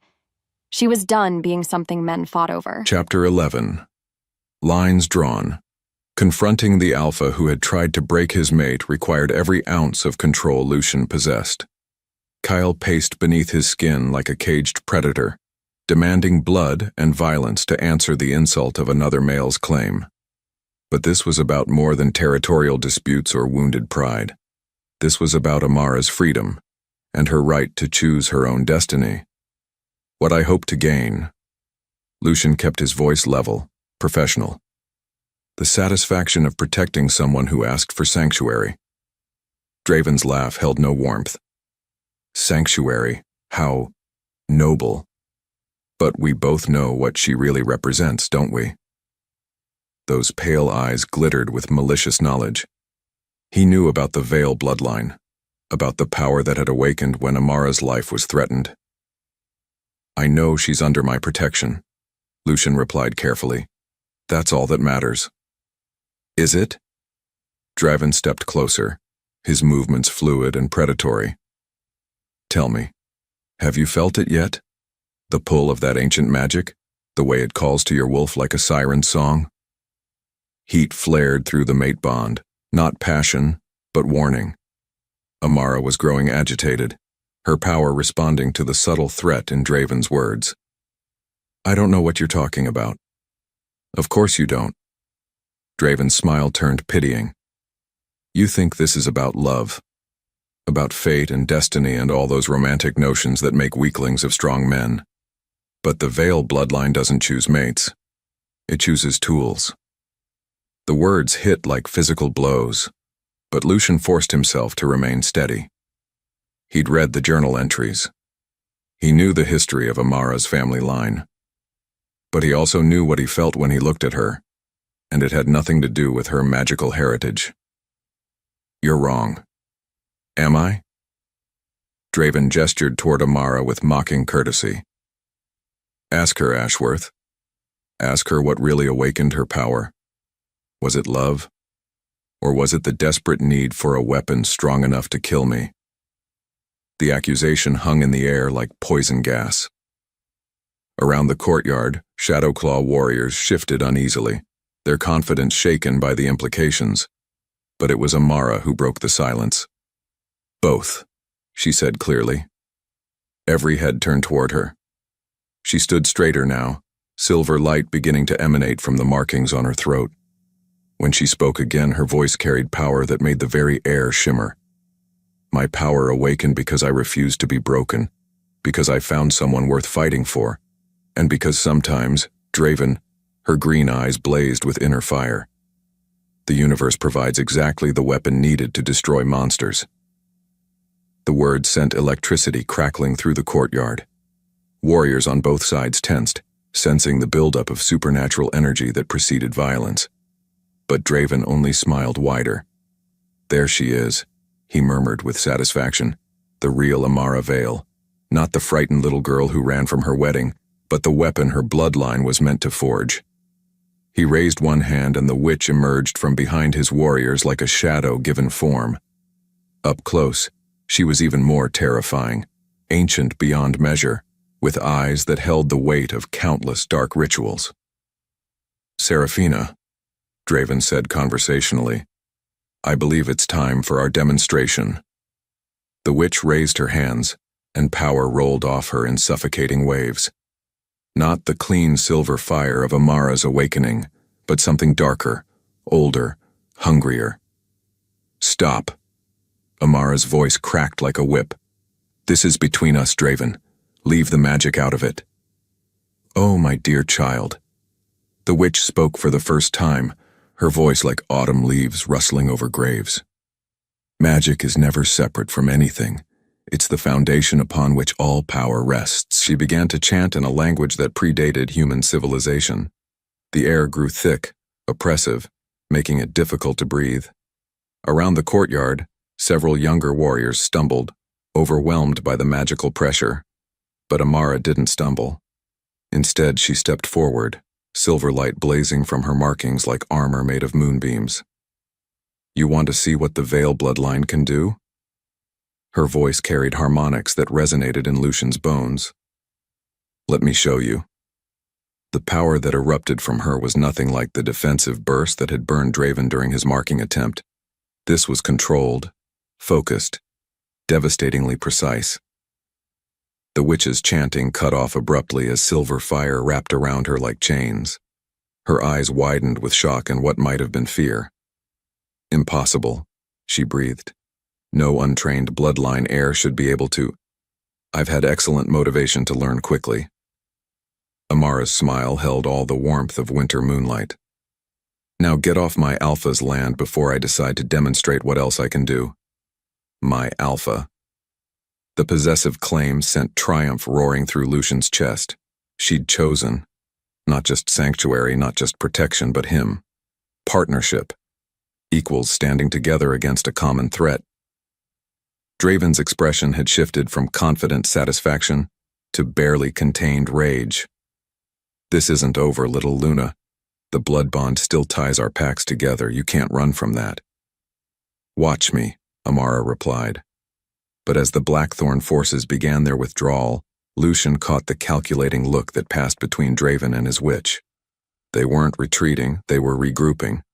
Whatever came next would be far more dangerous than a simple territorial dispute, because now they knew exactly what they were dealing with, and they were going to come prepared. Chapter 12.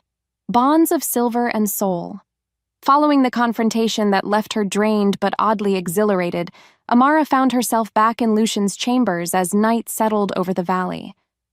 The events of the afternoon felt surreal.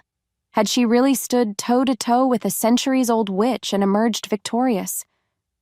The silver markings on her neck still hummed with residual power, casting faint shadows on the walls as she moved. Each pulse reminded her that she was no longer the frightened girl who'd fled her wedding. Something fundamental had shifted during that battle of wills. "You were magnificent," Lucian said from where he stood by the fireplace, his golden eyes reflecting the dancing flames. "I was terrified." The admission came easier than expected. "I had no idea if what I was doing would work, or if I'd accidentally incinerate everyone in the courtyard. But you did it anyway." He moved closer, his presence both comforting and electric. "That's what courage looks like. Not the absence of fear, but action despite it. The mate bond pulsed between them, stronger now after their shared confrontation with Draven. She could feel Lucian's wolf just beneath the surface, protective and proud and utterly devoted to her well-being. "What happens now?" she asked. "Now we prepare for what comes next." His expression grew serious. Draven won't give up. He'll regroup, plan a different approach, probably try to exploit the blood bond he mentioned. What exactly is a blood bond? My mother arranged the engagement, but she never explained the magical implications. Lucian's jaw tightened. It's old magic, binding two packs together through mystical ties that can't be easily broken. If Draven really completed the ritual, then what? Then our packs are magically connected whether we want it or not. He could use that connection to track you, influence your power, even force compliance through supernatural means. Terror crept up her spine like ice water. Can it be broken? Theoretically. He ran a hand through his dark hair, frustration evident in every line of his body. But it would require either the death of one of the bound parties or a counter-ritual powerful enough to sever the mystical connection. And you know how to perform this counter-ritual? No. The admission clearly cost him. That kind of magic is beyond my knowledge. We'd need someone with extensive experience in bloodline magic and pack bonds. Amara sank into a chair by the fire, suddenly exhausted. Every solution seemed to lead to more problems, more dangers she wasn't equipped to handle. "Hey." Lucian knelt beside her chair, his hands covering hers with gentle warmth. "We'll figure this out. Together." The simple touch sent heat spiraling through her system. Not just physical attraction, though that was certainly present, but something deeper. The rightness of his presence. The way her soul seemed to recognize his as its missing piece. "Together," she repeated softly. "Together." His thumb traced over her knuckles, sending shivers up her arm. "Amara, there's something else we need to discuss." "What?" "The mate bond." His golden eyes held hers steadily. "I know you felt it during the confrontation. The way your power amplified when you claimed me as your alpha." Heat flooded her cheeks. She had said that, hadn't she?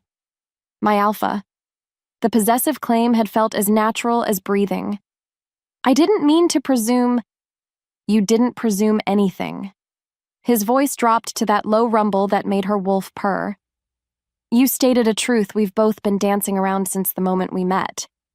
Which is that we're mates." He leaned closer, his scent wrapping around her like a physical caress. Not because of prophecy or bloodline magic or political necessity, because we choose to be. The words hung between them, heavy with possibility and promise. Amara felt her heart racing, her skin hyper-aware of every point where their bodies almost touched. "Lucian." "I know you're afraid," he murmured. "After what Draven tried to do, trusting another alpha must feel impossible. But I need you to know, I will never force you into anything. The choice is always yours." Choice. The word resonated through her chest like a bell. When was the last time anyone had offered her a real choice about her own life? "What if I choose you?" The question emerged as barely a whisper. "What if I want this bond, but I'm terrified of what it might cost?" "Then we take it one day at a time." His hands framed her face with infinite gentleness. No pressure, no expectations beyond what we both want to give. And if my power becomes dangerous, if the Vale bloodline tries to consume me like my grandmother warned, then I'll be right beside you, helping you stay anchored to who you really are. His golden eyes blazed with conviction. "You're not your bloodline, Amara. You're not a weapon or a tool or a political asset. You're a woman who deserves to be loved for exactly who she is." Loved. The word sent lightning through her system. "Is that what this is?" she asked breathlessly. "Love?" "Yes." No hesitation. No doubt. "I love your courage, your compassion, the way you refuse to be broken no matter what life throws at you. I love how you make my wolf sing with joy and my human heart race with possibility. Tears gathered in her eyes, not from sadness, but from relief so profound it felt like drowning in starlight. I love you too, she whispered. The confession hung between them for a heartbeat, before Lucian closed the distance, his lips finding hers in a kiss that tasted like coming home. Chapter 13. Ancient Secrets. Despite the warmth of Lucian's embrace still lingering on her skin, Amara found herself drawn to the Veil's Bane dagger resting on the nightstand. Something about their love confession had awakened a deeper connection to the ancient weapon. She could feel it calling to her now, humming with recognition. "There's something I need to show you," she whispered against his chest, reluctant to break the perfect moment, but knowing secrets could no longer hide between them. Lucian's arms tightened briefly before releasing her. "What is it?" She reached for the dagger, unwrapping it with careful reverence. But as her fingers touched the blade, something extraordinary happened. The weapon pulsed with silver fire, and suddenly the air around them shimmered like heat waves. "Blessed moon," Lucian breathed. Because hovering in the space above the dagger, translucent but unmistakably real, was the figure of an elderly man. His eyes held the same jade green as Amara's, and power radiated from him like sunlight through crystal. "Grandfather?" she whispered. The spirit smiled, his form solidifying slightly. "Hello, little star. I wondered when you would finally hear my call." "This is impossible," Lucian said, though his voice held wonder rather than disbelief. "Nothing is impossible for the Veil bloodline," her grandfather replied. "We are guardians, Amara, protectors of ancient knowledge and keepers of balance between the supernatural worlds. You said I was cursed, that the power would destroy everything. I said it could destroy everything if misused." His expression grew stern. "But you, my dear child, were always meant for something greater. The dagger chose you because it recognizes what you truly are. Which is the Veil's aegis." The words resonated with power that made the windows rattle. "A living shield capable of protecting not just your mate, but all who seek sanctuary under your banner." Lucian stepped closer, his golden eyes reflecting the supernatural light. "Aegis. That's what the journal mentioned. A power that awakens only when its bearer finds their true mate." "Precisely." Her grandfather's gaze shifted between them with approval. "The bond you've forged isn't just romantic. It's mystical. Together, you can channel power that hasn't been seen for centuries." "Together?" Amara felt her heart racing. "What do you mean?" "Show him your true markings, child." Confused but trusting, Amara pulled aside the collar of her shirt. The silver symbols flared brighter, but now she could see what had been hidden before. The markings didn't end at her neck.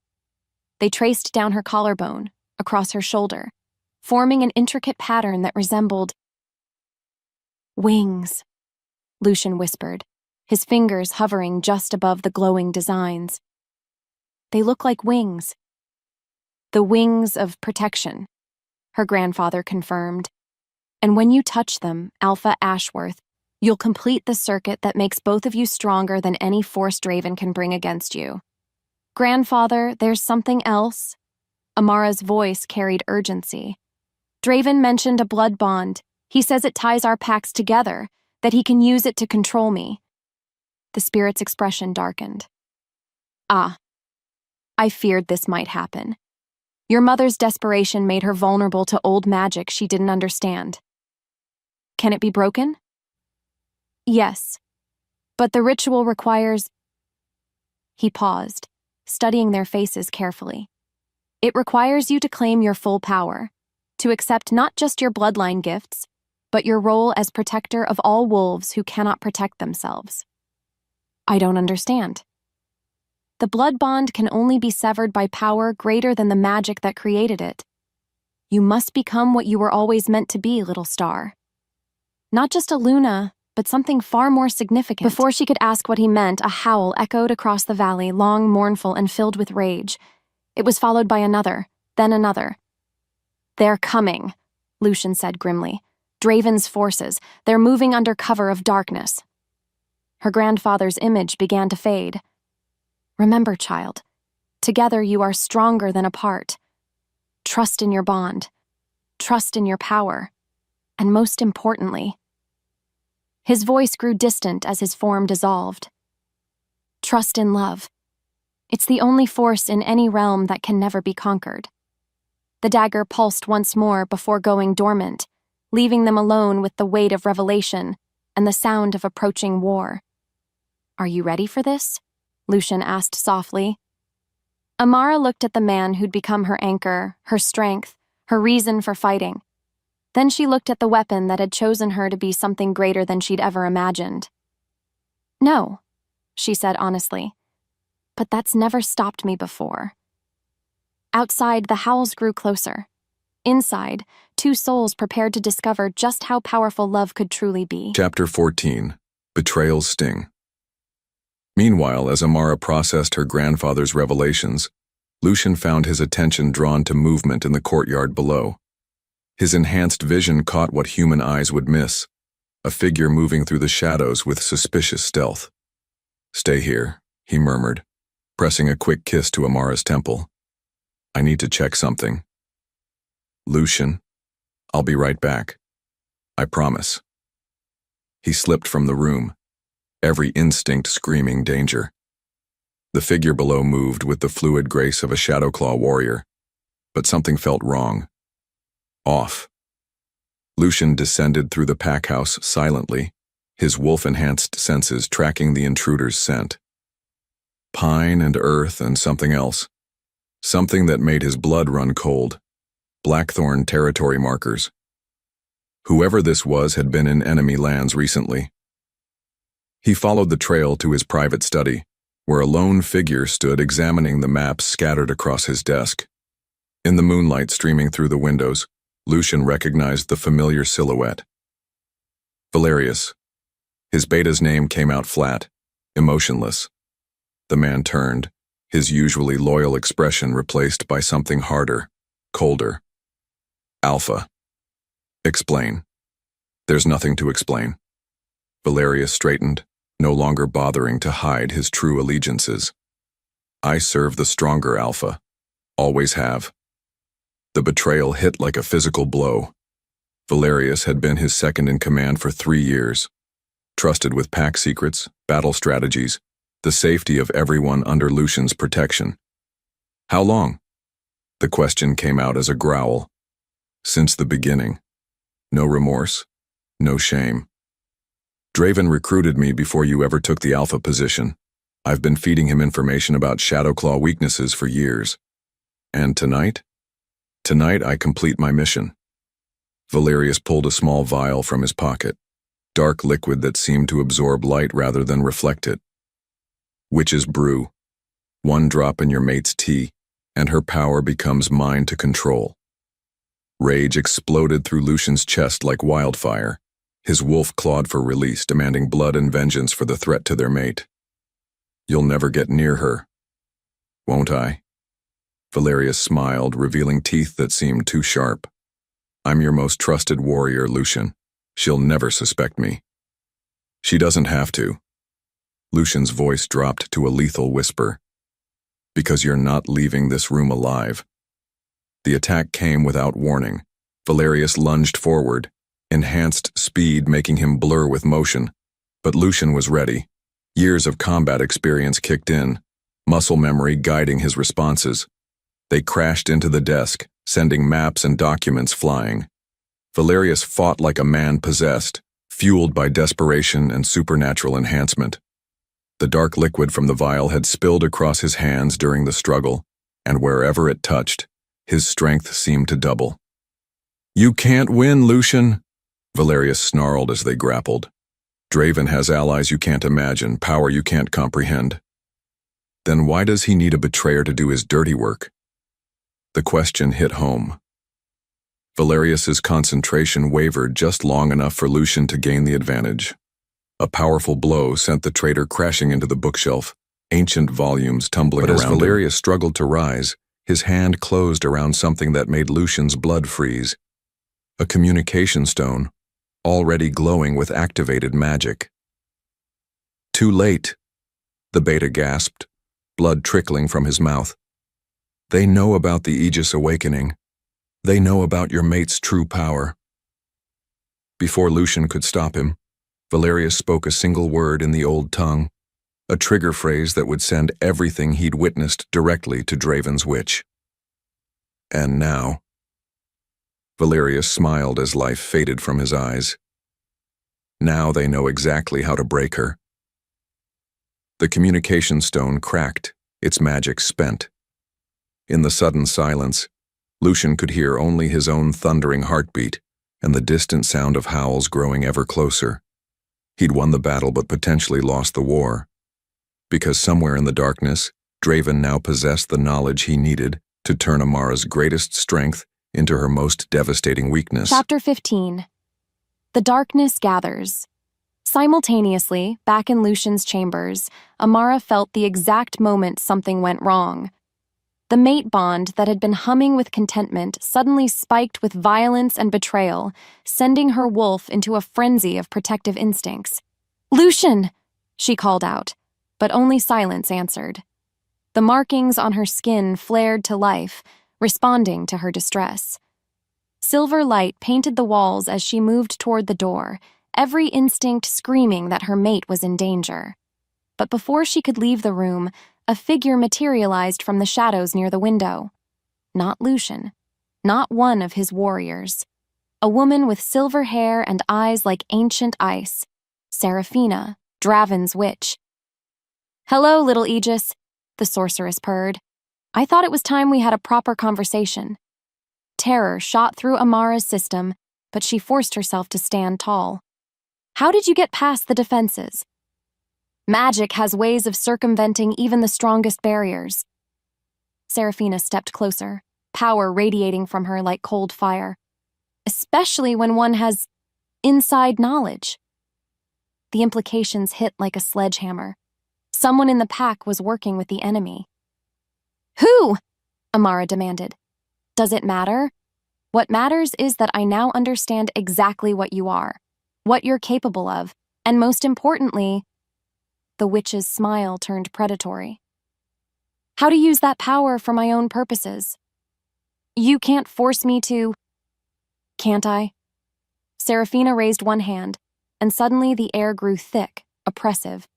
Magic pressed against Amara from all sides, seeking entry points in her defenses.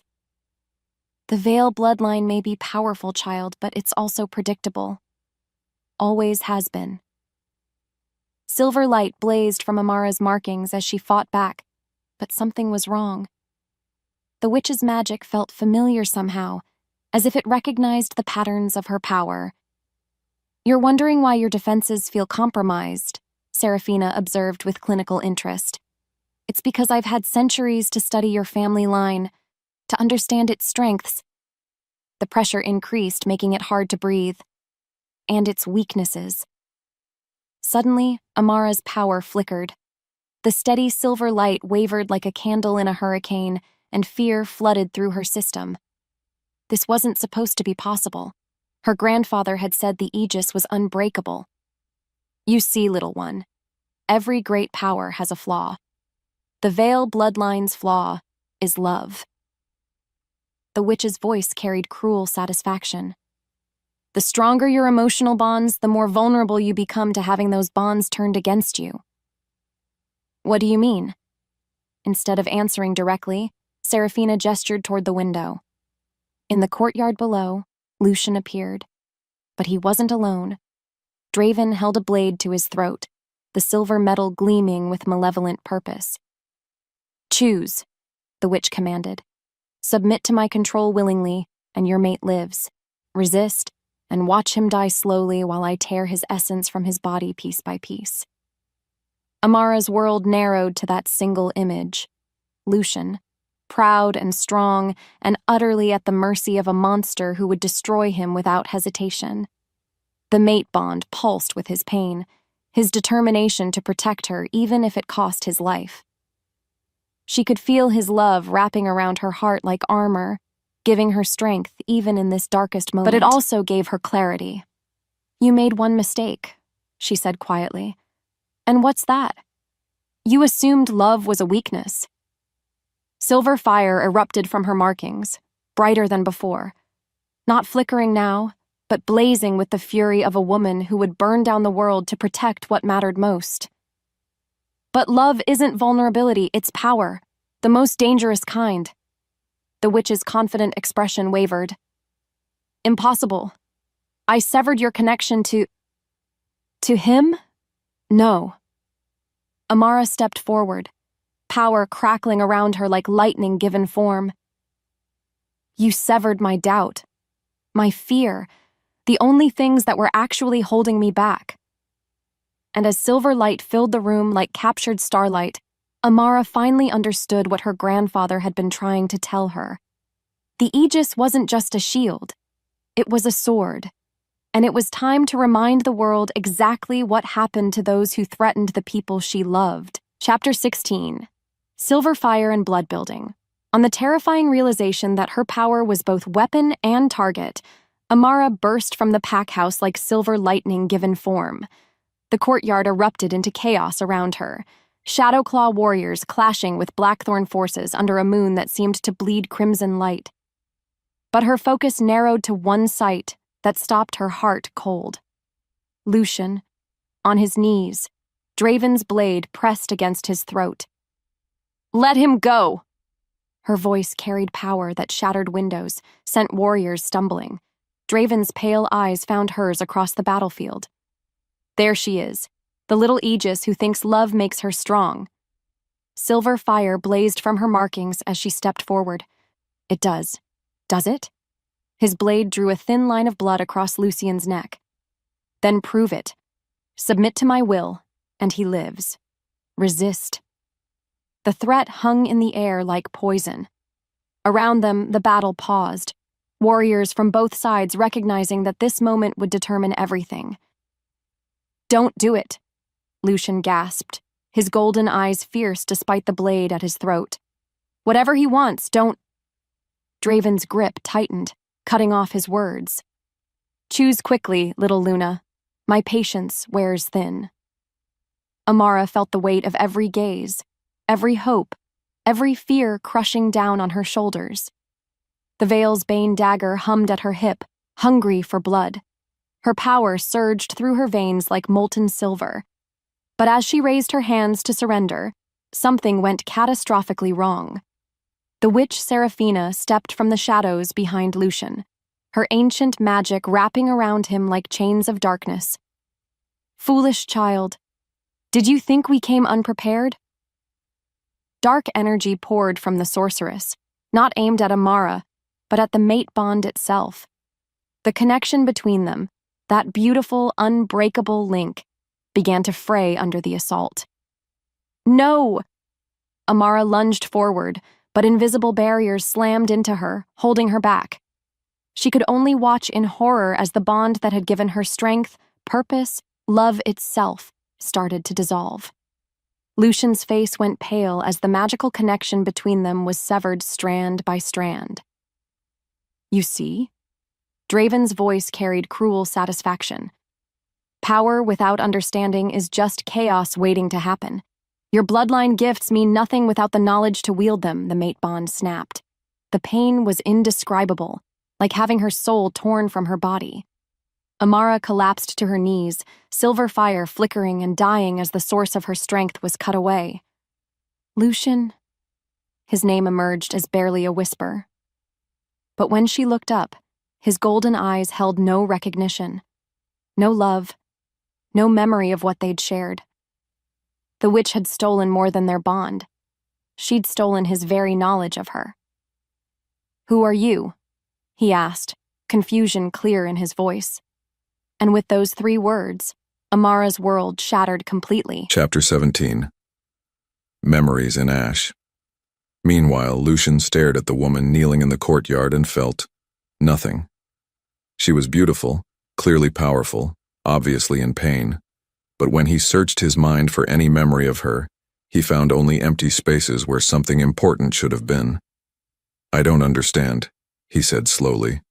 "What's happening to me?" The witch beside him, when had she arrived, smiled with cold satisfaction. "Nothing permanent, Alpha Ashworth. Simply a temporary cleansing of unwanted influences." Unwanted influences? The spell this veil air cast on you. The false bonds she created to make you believe you loved her. The sorceress gestured dismissively toward the silver-haired woman. "All romantic enchantments designed to control your mind and steal your pack's loyalty."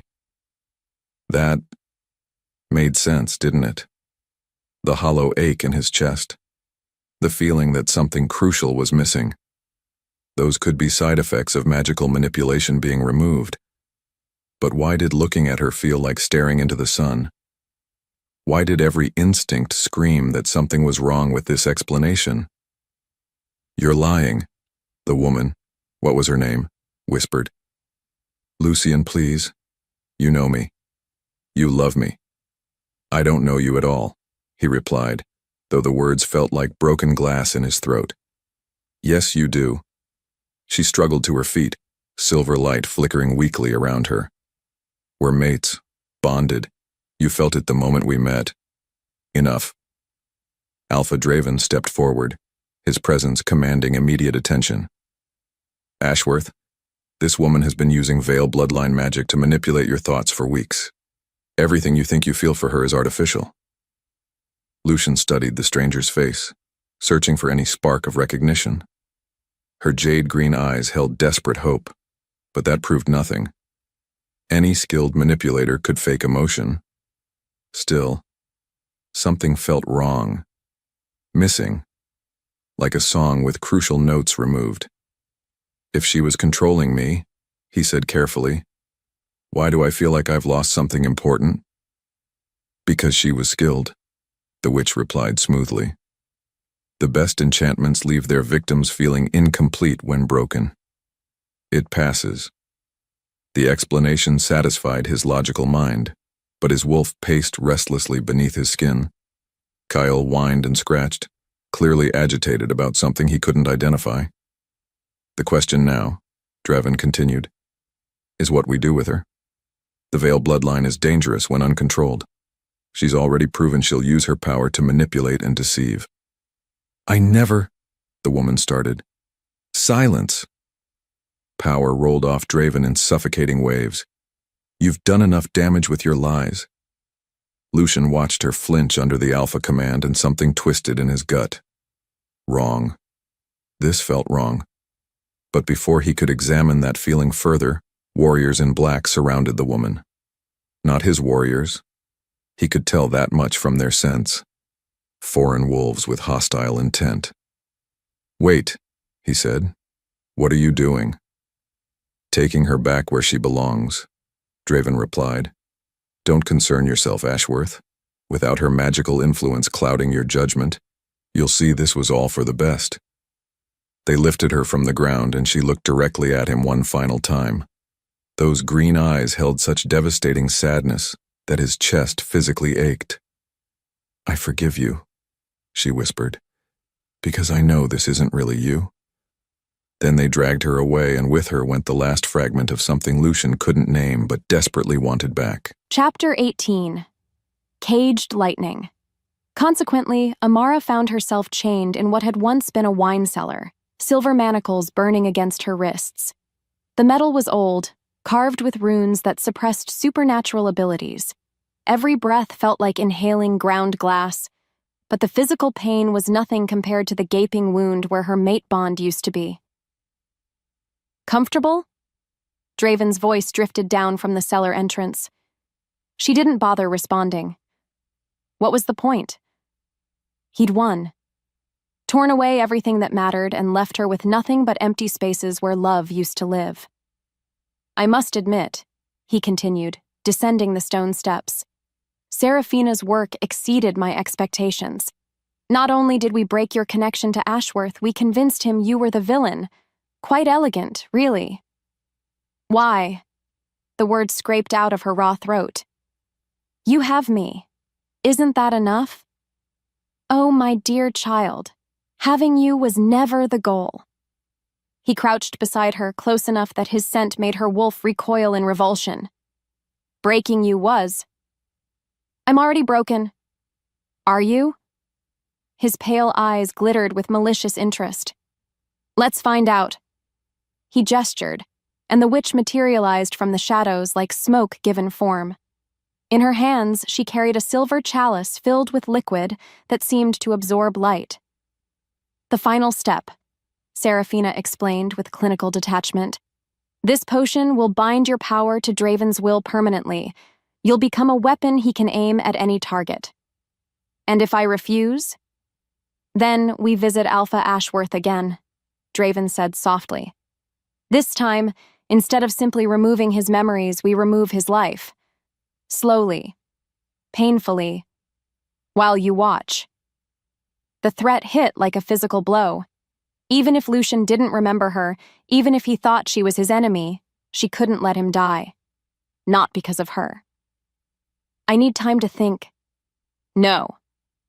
Draven's voice cut through her plea like a blade. You choose now. Submit willingly, or watch your former mate suffer for your defiance. Tears burned behind her eyelids, but she refused to let them fall. She'd lost everything, love, freedom, hope itself, but she wouldn't lose her dignity. There is one other option, Seraphina said thoughtfully. Draven frowned. What option? The girl could die. If her heart stops, the power dies with her. No weapon for anyone. The witch tilted her head with academic curiosity. Of course, that would waste considerable effort on our part.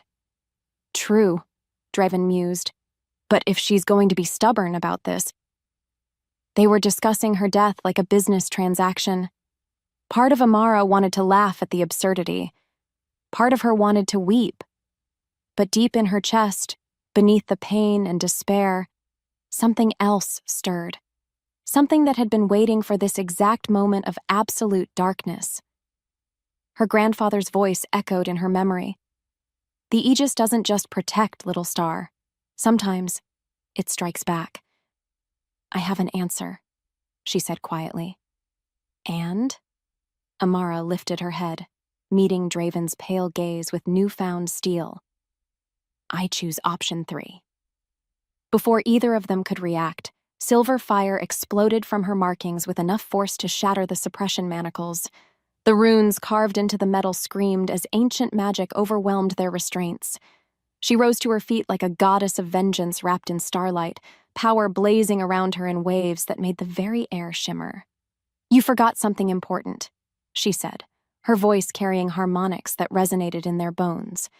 The Veil bloodline doesn't break, it bends, and when it snaps back... The cellar walls began to crack under the pressure of her unleashed power.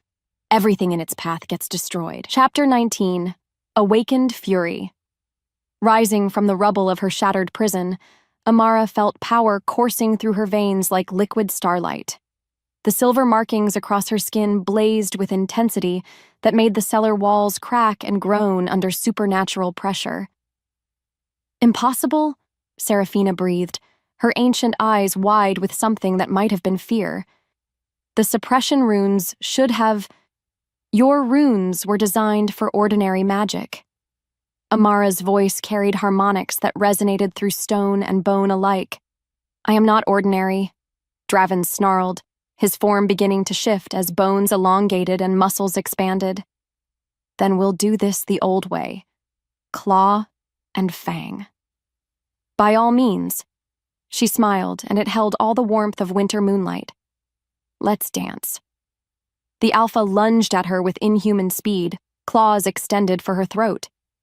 But Amara was no longer the frightened girl who'd fled her wedding. She was something far more dangerous, a woman with nothing left to lose and power enough to reshape reality.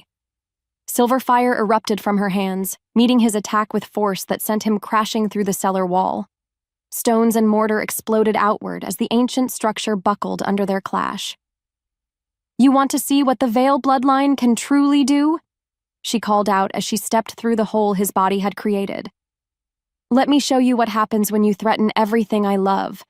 Above them, the packhouse courtyard had descended into total chaos. Shadowclaw and Blackthorn warriors battled with primal fury, while supernatural energies crackled through the air like trapped lightning. But Amara's attention focused on one figure standing apart from the melee: Lucian, his golden eyes confused and empty where they should have held recognition. The sight of him not knowing her nearly brought her to her knees.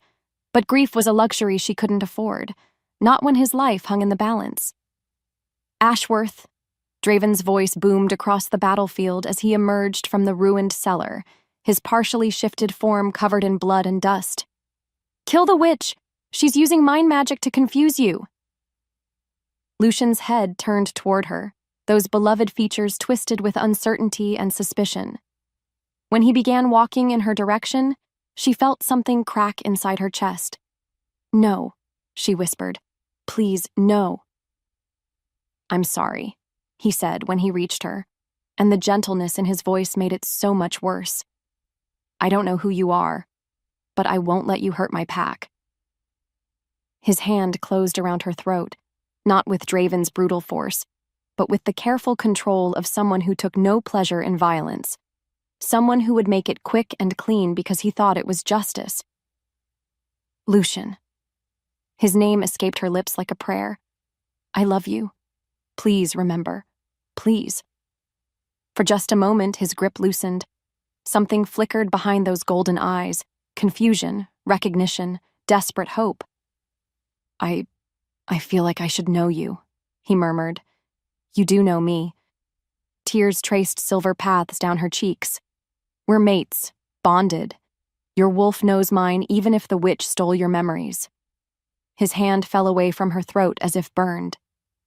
My wolf is agitated, upset about something I can't identify. Because part of you remembers. She stepped closer, silver light pulsing in rhythm with her heartbeat. Part of you knows that losing me would destroy everything good in your world. Enough! Seraphina's shriek cut through their moment like a blade. The spell will hold. It must. But even as the witch spoke, cracks appeared in her magical working. Bonds forged by love weren't easily broken, and the mate connection between Amara and Lucian had been strengthened by shared danger, mutual sacrifice, and absolute trust. Fight it, Amara urged him. Remember what we mean to each other. Lucian's eyes blazed brighter, and suddenly she felt it, a tremor along the severed bond.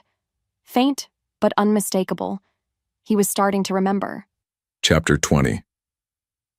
Fragments of Truth. Following the strange woman's desperate plea, Lucian felt his world tilting on its axis. Everything the witch had told him about magical manipulation and false bonds began to crumble under the weight of sensation flooding back. Her scent, cedar and moonlight, and something uniquely her that made his wolf howl with recognition. Her voice. How had he forgotten that melody? The way she said his name like it was sacred? Her touch. When she'd reached for him, every cell in his body had sung with rightness. This isn't possible, he said. But doubt crept into his voice. Isn't it? She stepped closer, silver light dancing across her skin like captured starlight. Look at me, Lucian. Really look. Tell me you don't feel the pull. He did feel it. A magnetic force that drew him to her despite every logical argument his mind could construct. His wolf paced frantically, desperate to close the distance between them. The witch said you were manipulating me. The witch, she replied with bitter laugh, lied to you about everything. Around them, the battle raged on, but Lucian found himself unable to focus on anything except those jade-green eyes. Eyes that held such devastating love that looking into them felt like drowning in warm honey. Prove it, he whispered. Instead of arguing further, she reached for the dagger at her hip. The blade seemed to drink in moonlight as she drew it, ancient symbols along its length blazing with power. This is the Veil's bane, she said. A weapon forged by my bloodline to protect those we love. It chose me the night I fled from Draven's forced mating. The name hit him like lightning. Draven. Images flashed through his mind. A confrontation in the courtyard, threats against someone precious, the desperate need to protect. You ran from a wedding, he said slowly, pieces clicking into place. I ran to you. Her voice broke on the words. I found sanctuary in your arms, found love I never thought possible. More memories surfaced. A silver-gray wolf bleeding in his territory, carrying her to safety. The first moment their eyes met and the world shifted around them. Amara, he breathed. Her name on his lips shattered the last of the witch's hold. The mate bond snapped back into place with enough force to drive him to his knees. Every emotion he'd lost flooding back in a tidal wave of sensation. Love. Fierce and consuming and absolutely unbreakable. Amara. He surged to his feet, reaching for her just as Draven's roar of rage split the night. Kill them both, the Alpha commanded his warriors. Now! But as Blackthorn forces closed in around them, something extraordinary happened. The bond between Lucian and Amara didn't just restore their connection, it amplified it. Her power flowed into him while his strength anchored her abilities, creating something neither could achieve alone. Together? She asked, silver fire blazing around them both. Always, he replied, feeling his own magic awaken in response to hers. The combined force of their united power erupted outward like a supernova. Warriors from both sides stumbled backward, temporarily blinded by the brilliant display. In that moment of stunned silence, Lucian and Amara stood at the center of their own personal storm, finally whole again. Draven wants a war. Amara's voice carried deadly promise. Let's give him one he'll never forget. Chapter 21, United. We stand subsequently with their bond restored and power flowing between them like electricity through conductor wire. Amara felt invincible. The hollow ache that had consumed her since the witch's attack was gone, replaced by strength that seemed to have no limits. Ready?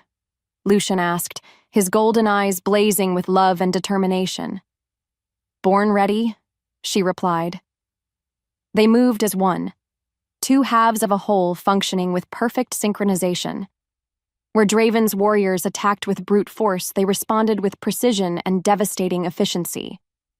Amara's silver fire swept across the battlefield in controlled arcs, never striking their allies but finding every enemy with unerring accuracy. Beside her, Lucian fought with enhanced speed and strength, the mate bond amplifying his natural abilities beyond anything he'd possessed before. Impossible! Seraphina shrieked from somewhere behind enemy lines. The binding should have held. You underestimated love, Amara called back, her voice carrying easily across the chaos. It's stronger than any magic you could conjure.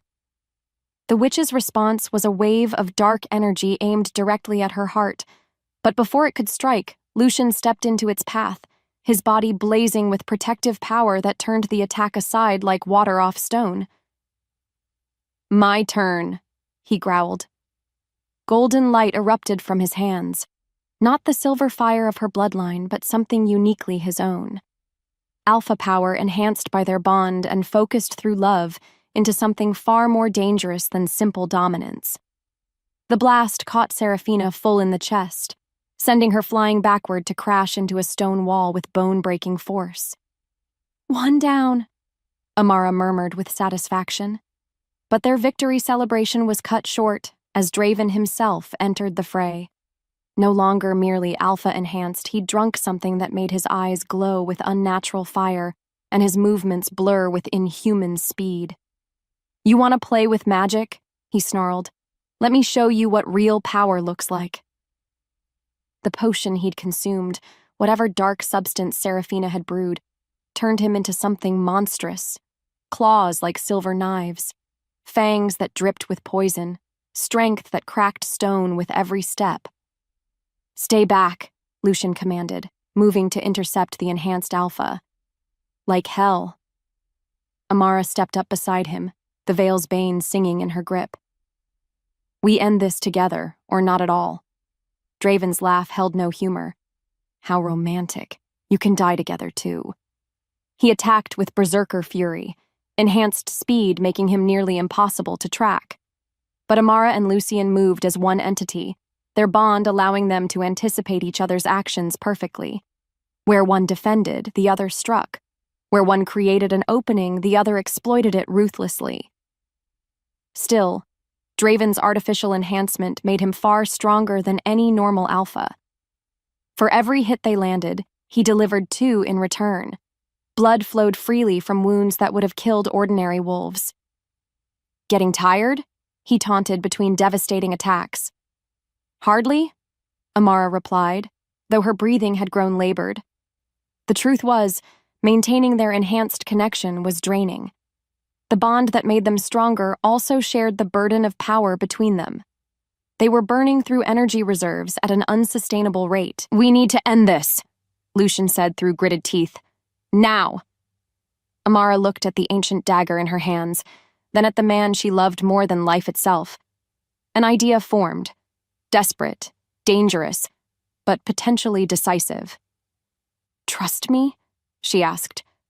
"With everything."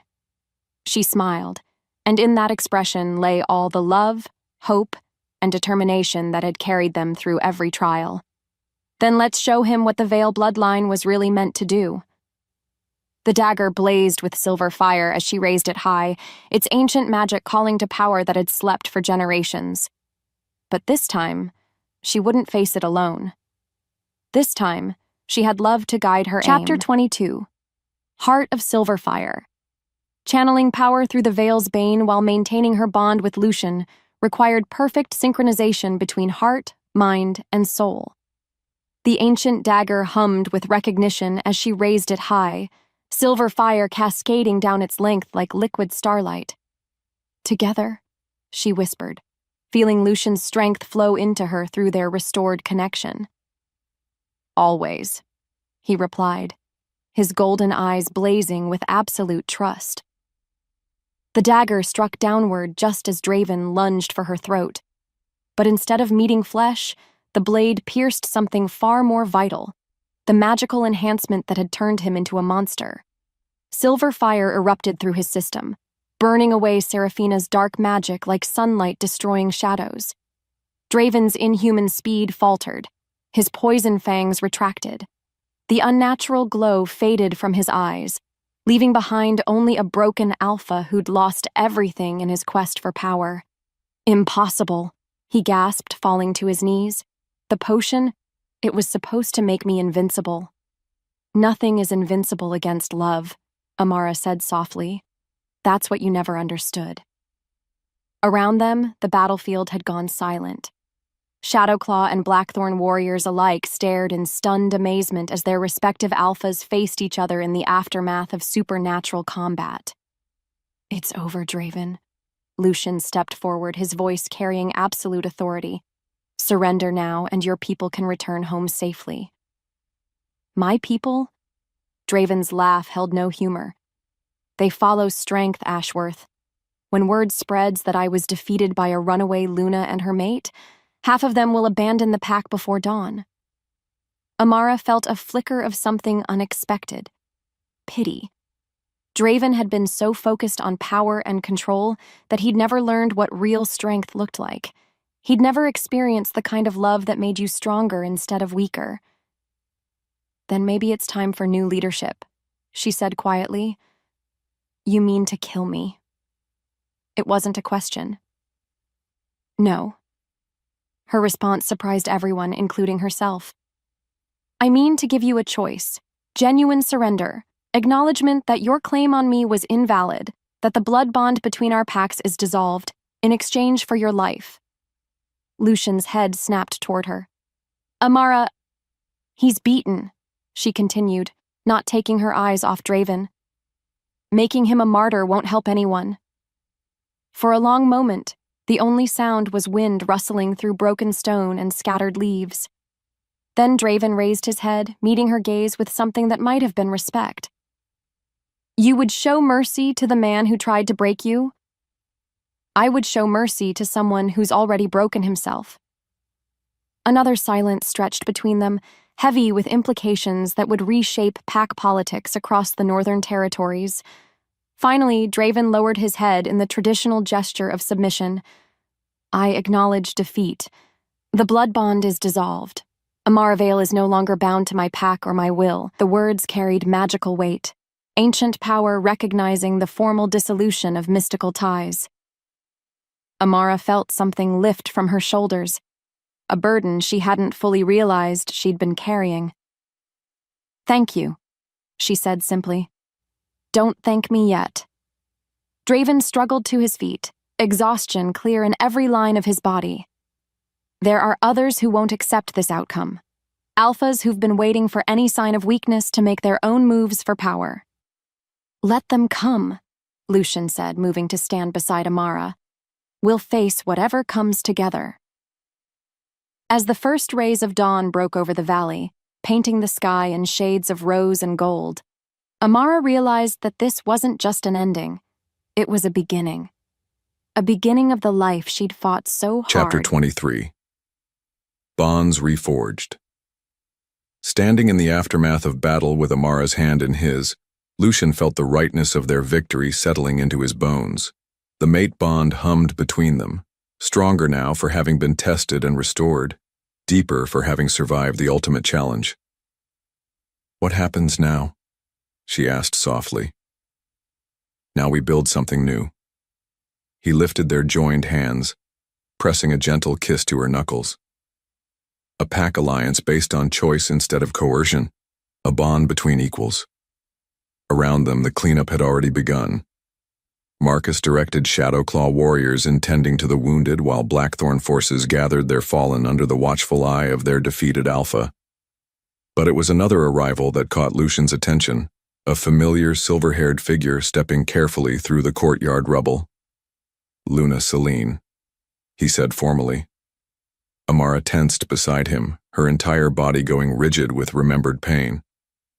"Mother." The older woman approached slowly, her regal composure cracked with something that looked suspiciously like remorse. When she reached them, she did something that shocked everyone present. She knelt. "Forgive me," Selene whispered, her voice breaking on the words. "I thought I was protecting you. I thought sacrificing your happiness was the only way to save our pack." "Mother, get up." Amara's voice carried exhaustion rather than anger. "We need to talk, but not here. Not like this." Selene rose gracefully, but her eyes remained fixed on her daughter's face. "The blood bond that forced your engagement, I never wanted that. Draven cornered me into it, threatened to destroy everything if I refused. So you gave him me instead. I gave him what I thought was a political arrangement that could be managed." Selene's composure cracked further. "I didn't understand about your bloodline gifts. I didn't know he intended to break you to access them." Lucian felt Amara's internal struggle through their bond, the desire to forgive warring with legitimate anger and hurt. But underneath it all, he sensed her fundamental nature reasserting itself. She was a protector, a healer, holding grudges when against everything she truly was. "We'll work through it," Amara said finally. "But things can't go back to how they were. I'm not the same person who fled from her wedding." "No," Selene agreed, something like pride flickering in her eyes. "You're stronger. Better. Everything I hoped you could become but was too afraid to let you try." "Alpha?" Marcus approached with a formal scroll in his hands. "The dissolution documents are ready for signing." Lucian accepted the parchment, scanning the formal language that would officially end the conflict between their packs. But as he prepared to sign, Amara's hand covered his. "Wait," she said. "There's something else we need to discuss." She turned toward the assembled warriors from both packs, her voice carrying clearly in the morning air.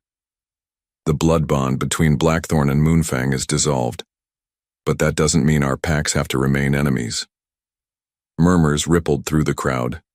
Surprise, curiosity, cautious hope. "What are you proposing?" Draven asked from where he stood under guard. "A new kind of alliance," Amara replied. "Not through forced marriages or magical compulsion, but through mutual benefit and respect. Trade agreements, shared defense against rogue threats, Cultural exchange. And leadership?